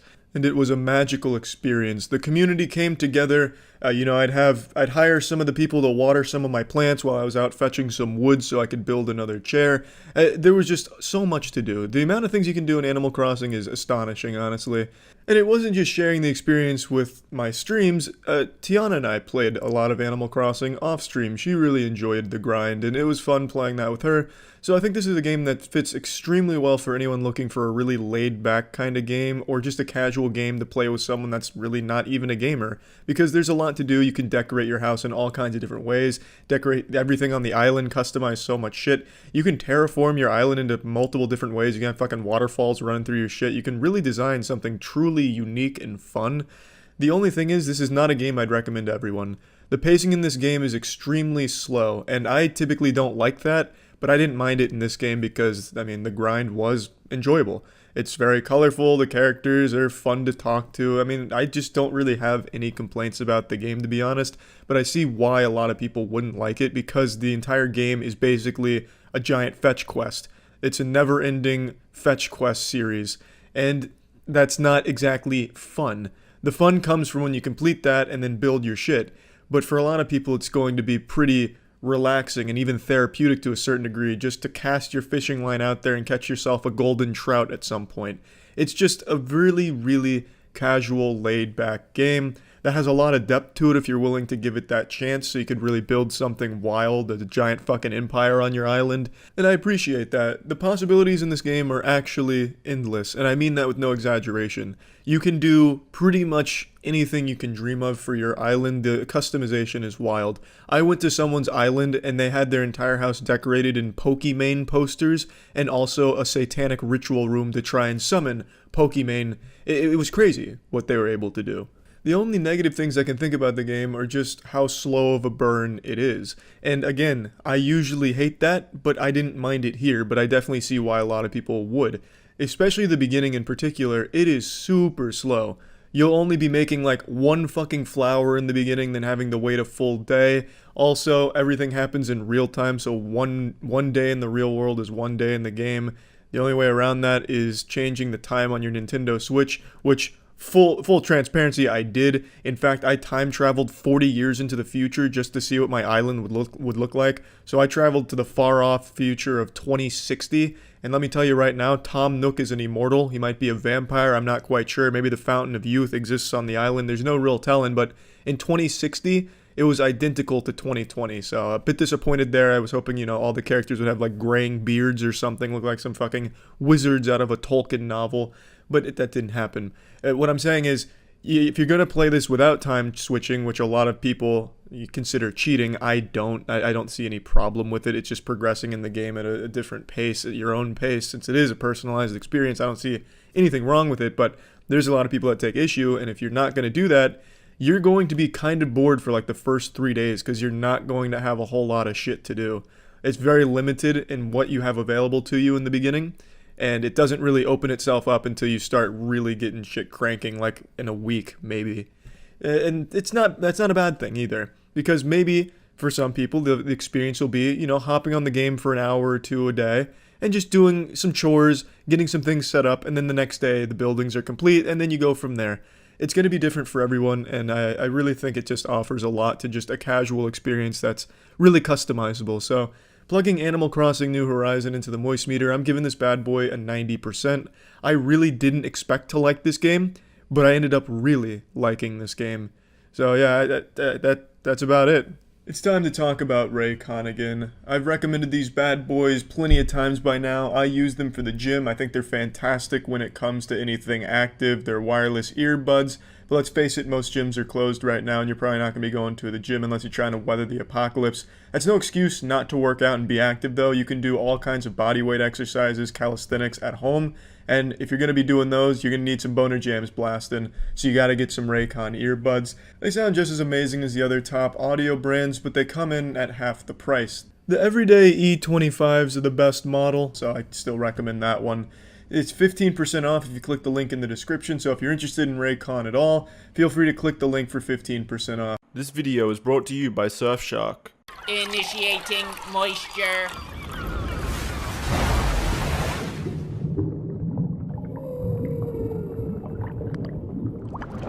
Welcome to the Moistcr. Today we're taking a look at the highly anticipated masterpiece, Bugsnax. Bugsnax is to the PlayStation 5 what Halo was to the Xbox. It's a fucking system seller. Now, all jokes aside, Bugsnax is a good game. Now, I know for like the last 8 months or whatever it's been since the game was announced, everyone was joking about how Bugsnax would be the title to finally overthrow GTA 5 for the highest grossing video game of all time and stuff like that. Just making jokes about the game, and most people didn't think it'd actually be very good. But I'm pleasantly surprised to say that the game is good, like surprisingly good. I was definitely joking around with that shit as well, and I am absolutely delighted to say the game is unironically a good game. I don't have a single complaint about Bugsnax. Every character in this game is likable. All the writing is so goofily cheesy and self-aware that even bad jokes in it still just kind of make you smile. Even though they're like pretty fucking bad jokes, they'll still make you smile because it's like, the developers are in on it. They know what they're doing. They understand what this is coming across as. Now, make no mistake though, this is definitely a game geared towards a younger audience. That's not to say adults can't enjoy it. I definitely enjoyed it, but if you're one of those kind of dudes that's really insecure in his masculinity, who only like drinks muscle milk and talks about titties, you'll probably not want to play this game because it's cartoony and definitely geared towards a younger audience, but it is a fun game. Like, it is a game to kick back and just play casually. get a nice bit of lore. It's a really good narrative. It's just interesting and very different. So let's talk about the gameplay. The gameplay is all about catching bug snacks, as the name would imply. Bug snacks are like drugs, but like a really hard form of drugs that the inhabitants of the island enjoy and are addicted to. So most of your 8-hour journey is spent collecting these bug snacks. Each one has different ways of catching them. You have an assortment of traps that you'll use in combination with each other to lure bug snacks in and catch them, and then feed them to the inhabitants, which then cause some kind of body horror modification on them where they take on like the arms of a strawberry or something. So you'll have your little sauce slingshot and be firing ketchup trying to lure a hamburger into a fly trap, and then you feed it to somebody and then they all of a sudden have a full fucking hamburger face and stuff like that. It's not super deep or anything, but it is still just enjoyable to kick back and catch some bug snacks. It's never boring, it's never like a chore, it's just kind of delightful. It's hard to not have fun when playing bug snacks. There's just some certain charm about it. So just go ahead and throw out everything you think you know about catching bugs, because this shit right here, this is going to reinvent what that even fucking means to catch a bug. It's good. Gameplay's good. But the best part about bug snacks to me is the characters and like the lore surrounding the characters. You're a journalist who goes to an island to interview the inhabitants. You also go on a mission to find a missing inhabitant of the island, Lisbert. And across that journey, you're going to learn a lot of things about a lot of different people. And they have some tragic backstories. Some of these get kind of dark. Not like super dark, it's not like one of the characters committed a war crime and is hiding out and is haunted by the PTSD of the sins they committed in the past or anything wild like that. But they do still have some depth to them, and they are very decently crafted stories surrounding the characters that I can really appreciate. And I really started to care for pretty much every character on the island. There's not like a bad character that you'd roll your eyes at, in my opinion. They're all very interesting and cute in their own way. And I just really like the relationships between all of them, because they all like hate each other, then they like each other, then they party and shit. It's a fucking cute game. Like, I don't know what else to say. The characters have cool stories. The narrative is interesting. You're constantly wondering, what are bug snacks? Where is Lisbert? What happened to Lisbert? Then you're hearing these like urban legends of Sasquatch and the giant queen bug snacks roaming the area. There's just a lot of moving parts to the narrative that I really appreciate. And visually, I really like the game. I think the game's visuals are really reminiscent of like an old school game that's just really full of imagination and creativity. And it's just really hard not to enjoy your time on the island, going to all the different places, catching all the different bug snacks, and just learning about everyone and everything going around. I really enjoyed it. Now, plugging bug snacks, it also has a really good soundtrack, by the way. The soundtrack absolutely bangs. This shit is constantly slapping. I really appreciated the music in the game. So, plugging bug snacks into the moist meter, I'm giving it an 85%. Now, I know bug snacks enthusiasts right now are getting a little heated, wondering why the fuck it's kind of low when I have zero complaints, literally zero complaints. And the reason is, just because I have no complaints doesn't mean I think this is a game that everyone's going to go out, buy, and enjoy. I definitely think there's going to be a large portion of people that just find the game boring or uninteresting. I wasn't one of those people, but I can definitely see that, because the gameplay is not the most engaging thing in the world. You move around pretty slow. Getting from point A to point B does get a little tedious, but for me, that was just part of the little adventure and the fun. But for other people, that's going to be more of a hassle than anything, I imagine. So I really liked it, and I think it's a good game, but by no means is it a flawless, perfect game that everybody should play and everybody will enjoy. So that's how I'm justifying the 85%. But I will say, it really caught me by surprise, because I was expecting nothing of bug snacks, but I got a lot more than I expected. And the speedrun for this game, they have a great speedrun 80% route, really fucking fun route.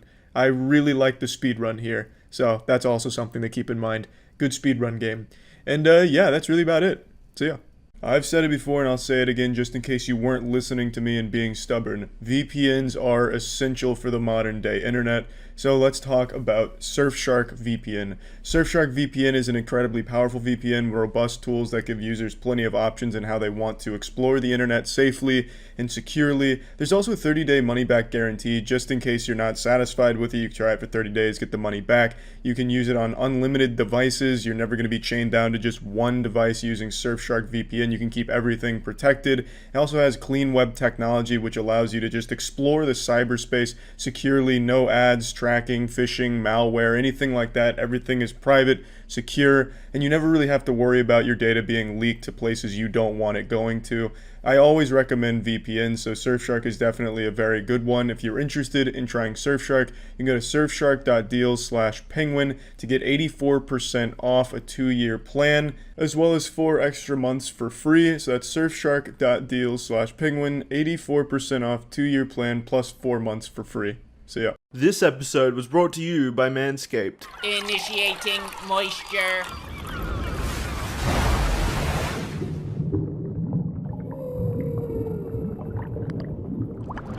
Welcome to the Moist Meter. Today we're taking a look at Call of Duty Black Ops Cold War. Let's just go ahead and dive right in here and spread these ass cheeks apart. I'm going to divide this into 3 sections: campaign, multiplayer, and zombies.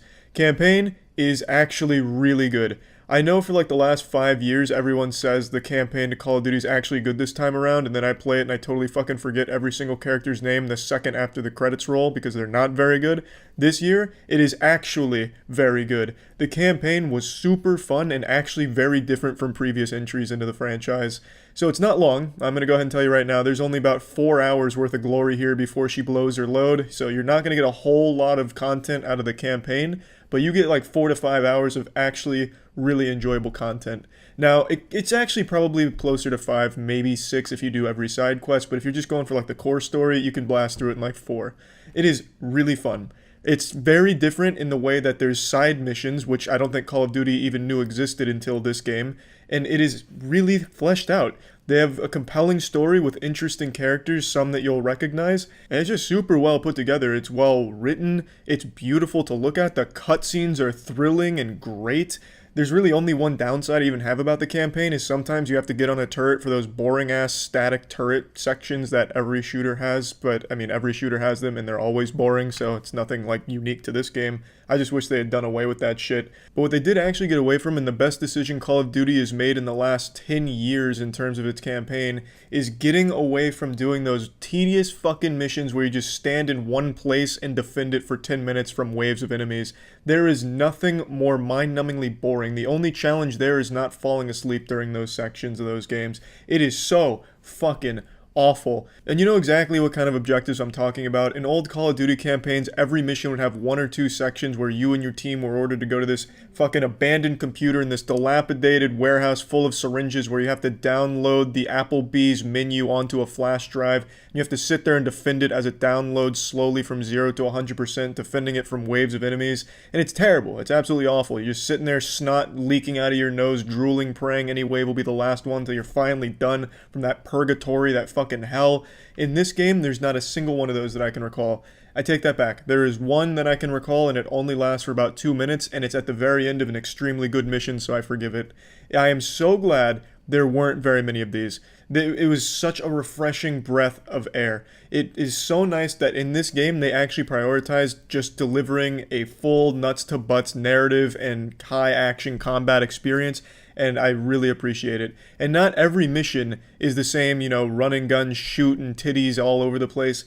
There's actually some stealth missions that are really well put together and kind of like almost a pseudo open world at one section where you can like go explore and find some other shit. Really, every mission has places that you can explore, find information that'll give you a new side mission that you can pursue at the evidence board. It's just really good and surprising. There's one section, well, I'm not going to spoil anything, but there's actually some very interesting elements at play here, so I really like the campaign. I really did, and I was super surprised that I did. I didn't expect it at all, and it lives up to the hype. The campaign in Cold War actually fucking bangs. And now we move into the multiplayer where things get real dirty. I'm talking this game is a dirty asshole when it comes to multiplayer. It's not fun. I like the gunplay in Modern Warfare. I thought that was at least a little different, and even though it prioritized, or you benefited more from slower gameplay in it because the maps were fucking dog shit, this game takes it way back to the basics. Like, it feels like I'm playing a Call of Duty game from 8 years ago. It is the most generic Call of Duty has been in a long time. The gameplay in the multiplayer, like the actual gunplay and all that, is so generic. It's painful. It is so bland. It's like biting into styrofoam every single time you play a match in multiplayer. I didn't like it, like, at all. There's really no compliments I can give it. There's only 8 maps in the whole multiplayer or some shit like that. There's just not a lot of content when it comes to the multiplayer gameplay. The dirty bomb shit that they added, that's not fun. There's really no fun to be had if you're just playing competitive multiplayer, and you can't even call it competitive because there's no ranking system, so the whole game is basically casual with skill-based matchmaking, which makes no fucking sense. I know a lot of Twitter warriors, FPS warriors on Twitter like to get into a debate about skill-based matchmaking, and I think it's the dumbest debate of all time because it's stupid. Skill-based matchmaking in a game with no ranking system is the dumbest shit in the world. It's like having cereal, but instead of using milk with the cereal, you use nails. Every single game is basically a ranked game, but with no reward for it. So what the fuck is the point in making everyone play against sweaty players that are their own skill rating? What needs to happen, and what was solved in 2004 with Halo 2, is you have a ranked system, a ranked gameplay area, where every time you play ranked, you get levels, you rank up, you get certain things. League of Legends, you go from bronze, silver, gold, and you're playing against people your own level. That's the best way of doing skill-based matchmaking, not having the whole game be a blanket skill-based matchmaking where there's never anything casual. That's just not fun, and it makes no sense. Even casual players can't really enjoy that. See, what happens in a game, like let's take League for example, if you join into a casual game as a shitty player in League and you get stomped and paired against challenger players and your whole entire existence just gets blasted wide open by them, what you'll likely do is go to a ranked game mode where you're going to play against people in bronze division, play against people your own level.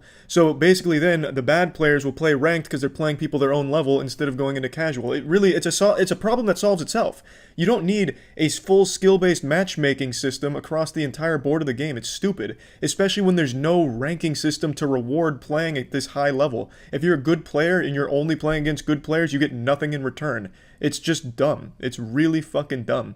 To not have just a casual playlist where it's just totally random like it has been for the last 20 fucking years makes no sense. I don't know why they're trying to reinvent the wheel here, but they're not just trying to reinvent the wheel, they're literally destroying the fucking wheel and hitting it with sledgehammers. The skill-based matchmaking system with no ranked is dumb. It's just objectively dumb. There's no debate to have here.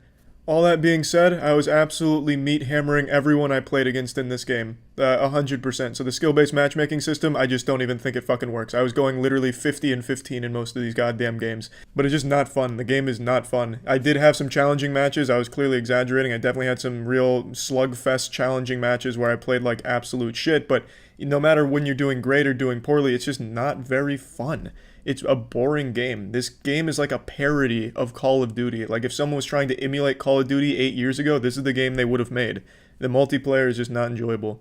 Now we move on to the last component of Black Ops Cold War, which is zombies. And zombies, as it has been for a long time, is still very enjoyable. I have zero fucking complaints about zombies. I never really do. The gameplay, the game mode is just really fun. And I do like this lore they build up, their Easter egg. I really just like pretty much everything about zombies. It's the perfect blend of being able to just play it for fun, kick back, shoot the shit, and just, kill some zombies here and there. And there is a very high skill ceiling where you can make a lot of cool shit happen in the game mode and do a lot of really impressive cool shit. Zombies still bangs. I have no complaints about it. It's a little bit different from previous entries, but it's not overly different. I don't know why people are going wild about how big the changes are, because, I guess I'm not like a hardcore zombies guy. I don't really notice any massive sweeping changes to zombies. It's still just as fun as I would have expected it to be. And yeah, that really covers it all of zombies. If you like zombies in any of the other games, you're going to like it here. If you didn't like it in any of the other games, I don't think it's going to win you over here, but it's still just a good time, I'd say. So, taking all of this into consideration, plugging Call of Duty Black Ops Cold War into the Moist meter, I'm giving it a 70%. And 70% you're probably saying is kind of low, because I really like the campaign and I like zombies. The only thing I didn't like was the multiplayer. But you have to understand, Call of Duty is built around its multiplayer. That's really what most people play it for. No one really plays Call of Duty for the campaigns. That'd be very silly. I don't think a single person like that exists. Maybe I'm wrong, but this one just happens to have a great campaign there. It's not very long, but it's still a great campaign.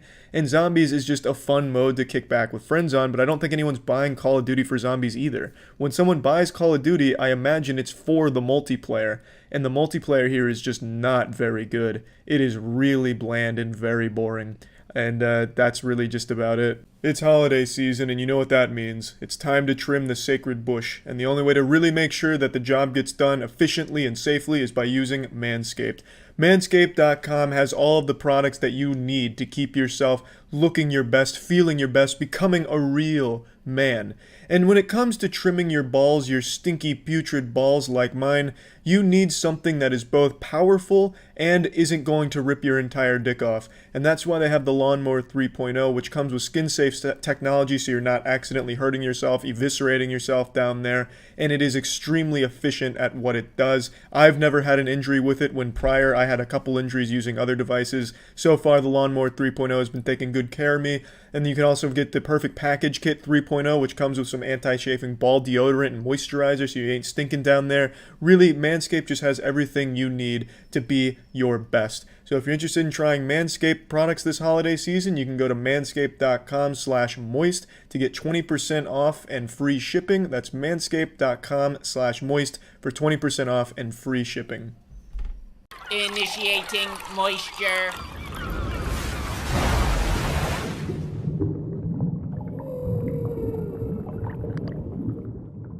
Welcome to the Moist Meter. Today we're taking a look at Battlefield 2042. Now that I've played the game for the last 5 or 6 days, I feel like I can safely give a review of this game now that it's fully released.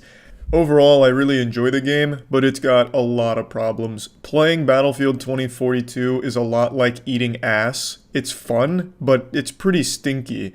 I'm going to go ahead and start with things I like about the game. I really like the ability to change attachments in-game. You just hold down T and then you can immediately just start putting on new sights and changing things around on the fly. It's a really nice system. I think that's great. It keeps things fast-paced.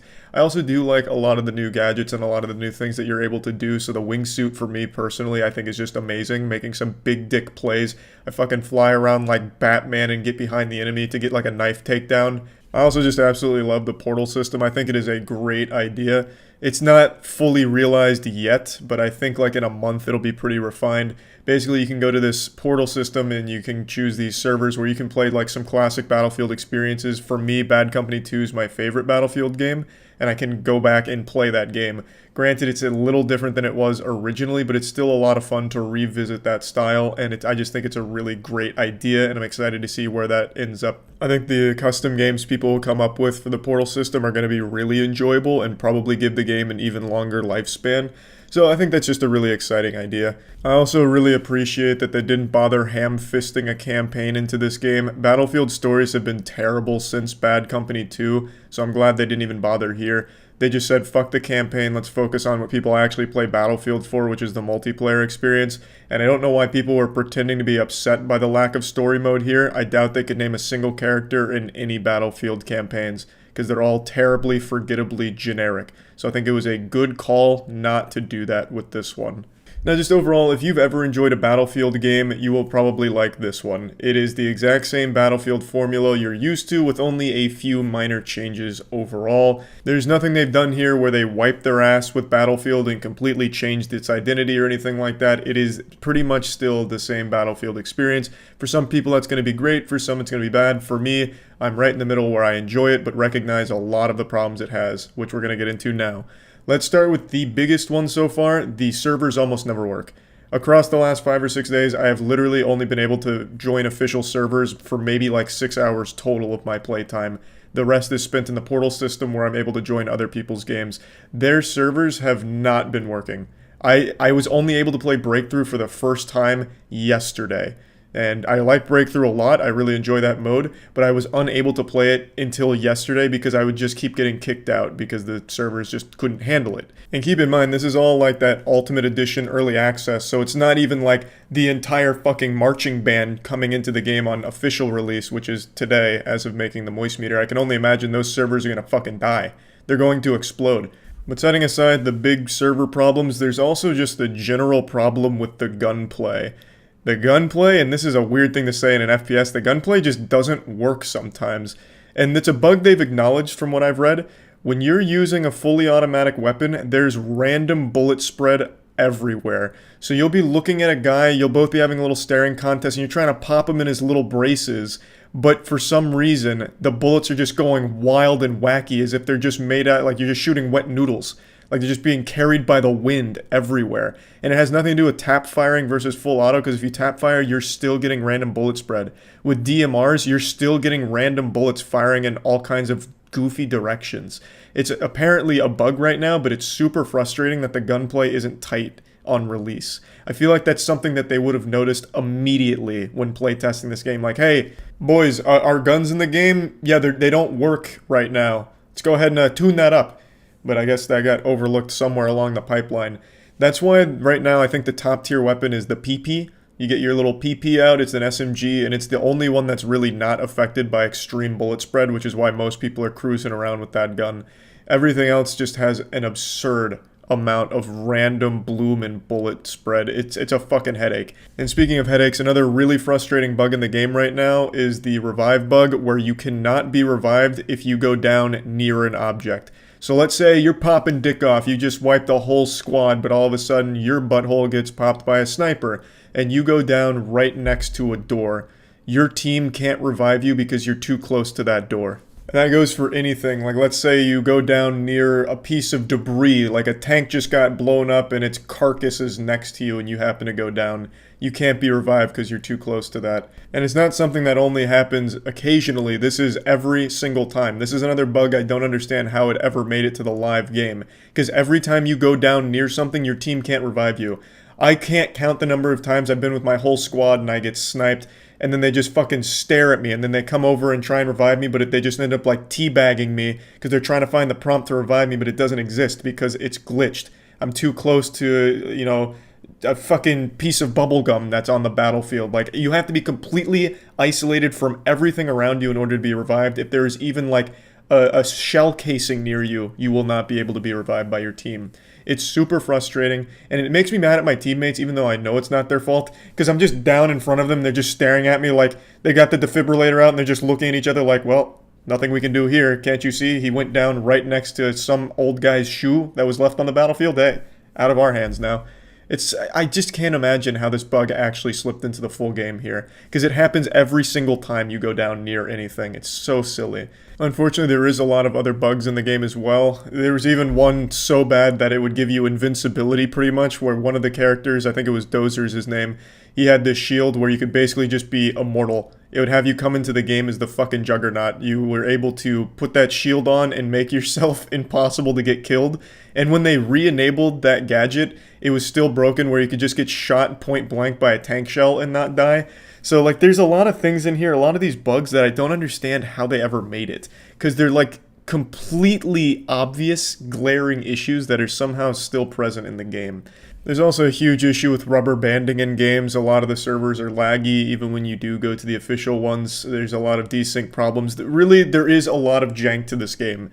Like I said, I still am enjoying it overall, but I have to point out these problems. And these are things that people are absolutely going to notice and feel. And I think in particular, the thing that's going to make people the angriest is that random bloom and bullet spread. I think people are going to be really upset at how inconsistent the gunplay feels during an intense firefight. I really like the pacing of the game, especially in Breakthrough. So you're going to get in these close quarters fights, or even maybe even medium long range fights, and you're just going to lose due to no fault of your own, just because bullets decided to, go to a different fucking dimension on their journey to their target. So that's definitely the biggest one that I'd like to point out. I also don't like the UI in this game very much. It's very confusing. It's also really counterintuitive. I just don't like the UI like at all in this game. And I also don't really see the point of these class specialists. Like, there's no reason for them. Pretty much every character in this game can do exactly the same thing. Everyone's a medic, everyone's an engineer, everyone can do all of the same things. The only difference between these classes, these specialists, is like that one ability, like the wingsuit I mentioned, which is cool, I do enjoy that. But at that point, why not just make it one soldier you play as and you can just choose the wingsuit as well as the other shit? Because literally, there's only one difference that separates these classes from each other. Everything else, they can all do the same shit. It's not like in other Battlefield games where, I've brought up Bad Company 2 a lot already. Bad Company 2, you'll have the Recon class who's focused on sniping as well as spotting. You'll have the Medic class who's focused on healing and reviving, and those are what they specialize in. In this game, any class can do those things. Every class is a jack of all trades. There's nothing that they specialize in that is impactful. They just have one different ability. So really, what was the point of even having that system in the first place? And now let's talk about the maps. The maps I don't think are awful, but they're not good either. The maps are super, super open, especially compared to older Battlefield maps. Everything just feels like it's a giant box with like a few hills, and there's only a couple ways of approaching a firefight. Like almost all of the fights you're gonna have are just like out in the open. There's not a whole lot of like intricacies to the map. You're never gonna really have a lot of, really memorable firefight moments. It's just gonna be like, hey, I found this hill and I shot that guy on that hill, or we were both on this open road and we shot each other and I happened to win because my blue RNG was better. Like, I just don't think the maps complement a really fun style of gameplay, and I just think there's a huge problem with the size of the maps. The maps are just way too big. Like, they added more players here, it's 64v64, but the maps are just too fucking big. Running from point A to point B will genuinely take like 6 real-world minutes at full sprint if you can't spawn in a vehicle. It takes so long, so get ready to run around a lot, because that's going to be the bulk of your gameplay in a round. But once you do get there, it won't be hard to find people, which is nice. It's just, goddamn, it takes a while to get there. So, I don't think the maps are the worst in the Battlefield series, but they're definitely not that great either. So let's go ahead and plug Battlefield 2042 into the Moistcr1tikal. I'm giving it a 65% in its current state. I really do think in like 3 or 6 months from now, this game's going to be extremely good. It's just right now, it's so rough. It feels like they rushed to get this game out as quickly as possible with some glaring issues that needed to be addressed. Because it's going to put a sour taste in a lot of people's mouth here. There's no doubt in my mind. But like I said, I have been enjoying the game even in spite of all these problems. And I think the portal system has a lot of potential to be an extremely fun tool. And I'm excited to see where that goes. But yeah, there's a lot of bugs and problems that need to be fixed in the game. And hopefully we'll get to that pretty soon. Hey guys, Jackson here. Well, let's talk about Helix mattresses. I'm sure you've all heard the saying that a mattress is the most important thing you'll ever buy. And think about it. You sleep almost half your life, so why wouldn't you want to invest in something that makes you comfortable for almost 50% of your existence? That's where Helix mattresses come in with their amazingly comfortable, specifically designed mattresses. You can go to their website, take their Helix sleep quiz, and be told which mattress is the best fit for you. It takes your answers and matches your unique body type and sleep preferences to the perfect mattress. Take this for example. I'm a side sleeper who prefers a medium mattress, and they matched me with the Midnight mattress, and boy oh boy, was it a comfortable thing to lay on.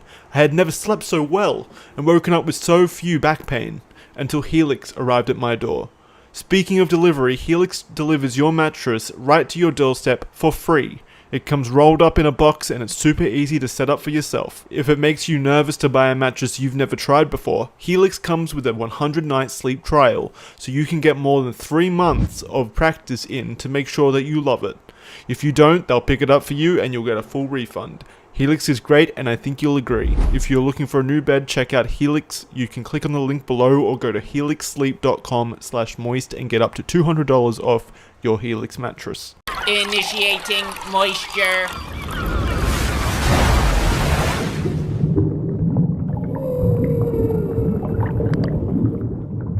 Welcome to the Moist Meter. Today we're taking a look at Sifu, a game that really makes you feel like a fucking idiot for being bad at it. The game is extremely difficult, and because of this, for some reason people compare it to Dark Souls, as always, because apparently Dark Souls invented difficulty, but this game has pretty much nothing in common with Dark Souls. I want to set that record straight now, but it is a super difficult game that focuses around some great martial arts and some really interesting gameplay design choices that I really appreciated. I thought the entire experience was fantastic, albeit a very short one.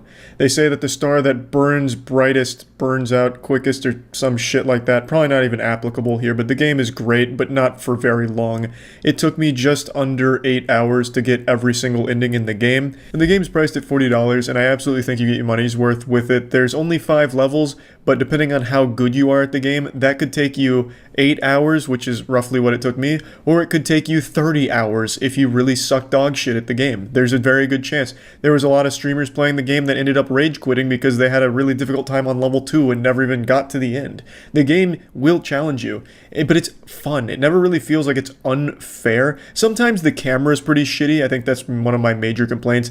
When you're in the middle of a fight and trying to manage a bunch of enemies that are all trying to beat your ass, and you're trying to beat and eat their ass too, sometimes the camera will just betray you and get locked into like a wall or something, and then you just take some free damage and just get blasted. So that was frustrating, but it's not like the biggest, most prevalent issue that's super common. It just happens sometimes in tight corridors. So let's really get into it. I think the aesthetic is fantastic. I think the game oozes style. The martial arts looks and feels great. The combat system is pretty reminiscent of like free flow combat from the Arkham series, but with its own unique identity to it, where it doesn't really play the same as those games, but you can at least see that they're comparable, just to give you a general idea of how the combat's going to feel. But it is a truly unique experience. I haven't played gameplay quite like this. Apparently it's very much like Absolver, which is, this makes sense because it's the same developers, but I didn't play Absolver. So this was very fresh to me and I really enjoyed it. It felt great. It looked great. There was a ton of different skills that you could unlock, and they were all really cool. Some of them a little goofy, like there's a little slap one you can do while you're backing up, and I'm sure it has its uses, but from what I experienced, it didn't really play much of a role. It was just kind of like, I want to disrespect this guy, so I'll slap him across the face with my skill here. So I really think there's just so much to like about the game. There's weapons in it too, and the weapons will give you an advantage, but they have limited durability, so use them wisely, and who you want to just obliterate, just fucking clobber with them. And if you get hit by an enemy's weapon, kiss your youth goodbye, because that shit is ending you on the spot. It does so much damage to get hit by an enemy's weapon, and that's a big thing here. The game is challenging, and enemies do a lot of damage to you. And there's a really unique system here, where you start the game at 20 years old, and let's say you die. Well, instead of just like restarting from a checkpoint or restarting the whole level, you can revive yourself, but it adds an extra year to your age. So now you revive and you're 21 years old. You just stand up and now you got fucking gray hair sprouting from your face and you're ready to keep beating ass. And that's its system that I think is really cool. So you can keep reviving all the way up until you hit 70 years old, and then if you died there, well, that's game over. Then you're going to have to restart. And I think it's just a cool system, and it stacks. So if you die again at 21, well, now it's going to add 2 years, so now you're coming back at 23, and so on and so forth. You can shave years off, not by using like biotin or Botox or whatever, but by killing strong enemies. They will take a year off, so when you die, instead of adding 2, it'll only add 1, but you never go backwards in age. So if you hit 26, you can never go back to 25. It's a really cool system that keeps it fresh, and there's these marks you'll hit, like when you go to 30, you do more damage, but your health decreases. 40, even more damage, lower health. 50, same story. So as you age, you're doing more damage, but taking more damage at the same time. Very cool system, and I really appreciated it. It's just, there was so much depth to its combat, it just never got stale at all. And it is challenging. It's going to challenge most people, because parrying in this game is tight. It is very strict timing, and it's going to be tough for people to get a grasp on it. It took me all the way till the final boss to really start nailing parrying, because the final boss is a big skill check. You're going to really need to master parrying if you're ready to take on the final boss and really want to make a good run out of it.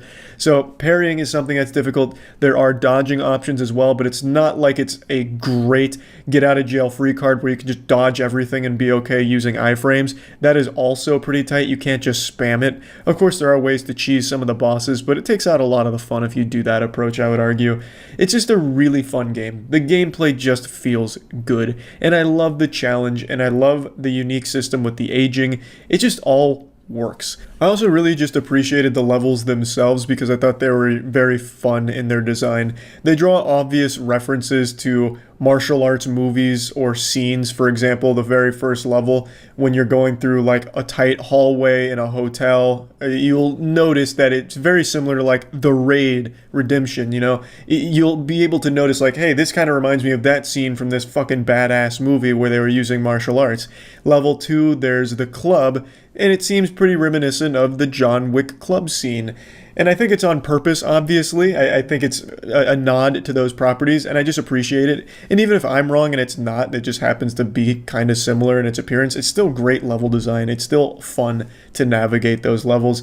And a fun thing about the gameplay mechanic itself that I haven't mentioned when it comes to going through these levels is if you do game over and you go back to the beginning of the level, there are things that you can get throughout that are like little key cards or keys themselves that act as shortcuts. So when you restart the level, you might not have to go through the whole thing. You can instead just open a door that was previously locked.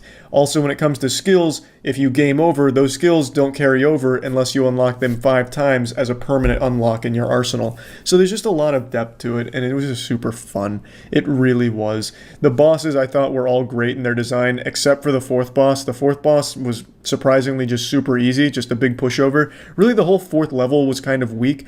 Levels 1 through 3 were fantastic, and the third boss was an absolute pain in the ass, a genuine nightmare. I think the third boss is the hardest in the game.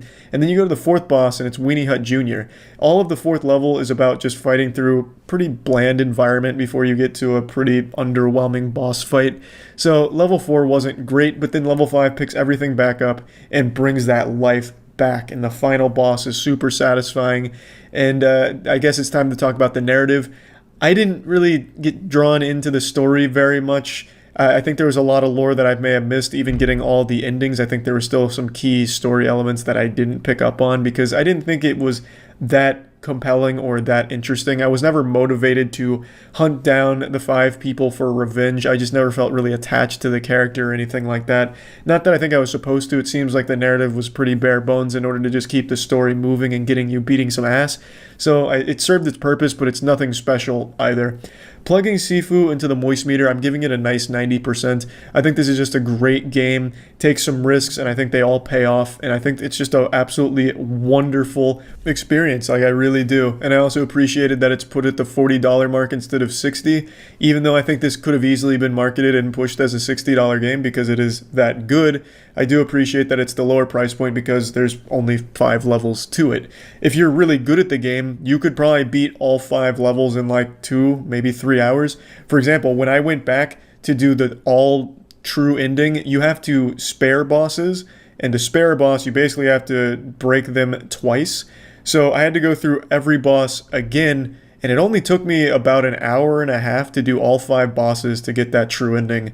So I basically speedran the game in an hour and a half, whereas previously it took me like 6.5 hours or so to do it. So yeah, if you're good at the game, you can really blast through all of the content that it has to offer quickly, but you'll still enjoy it every second of the way. So yeah, that's about it. So yeah. Initiating moisture.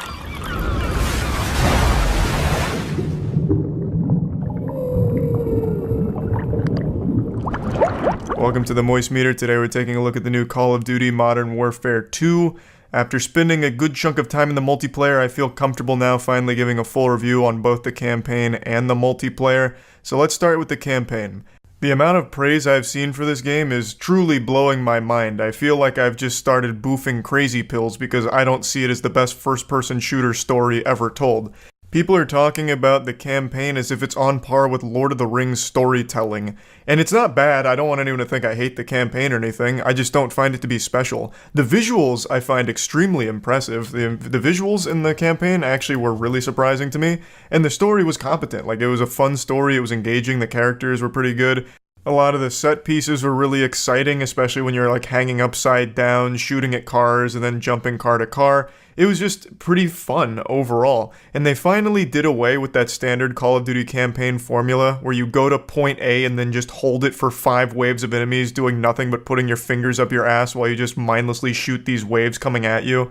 They finally don't rely on that for every single mission as every single objective. Of course, there is still a couple of moments where that's there, but it's used much more sparingly than other Call of Duty titles.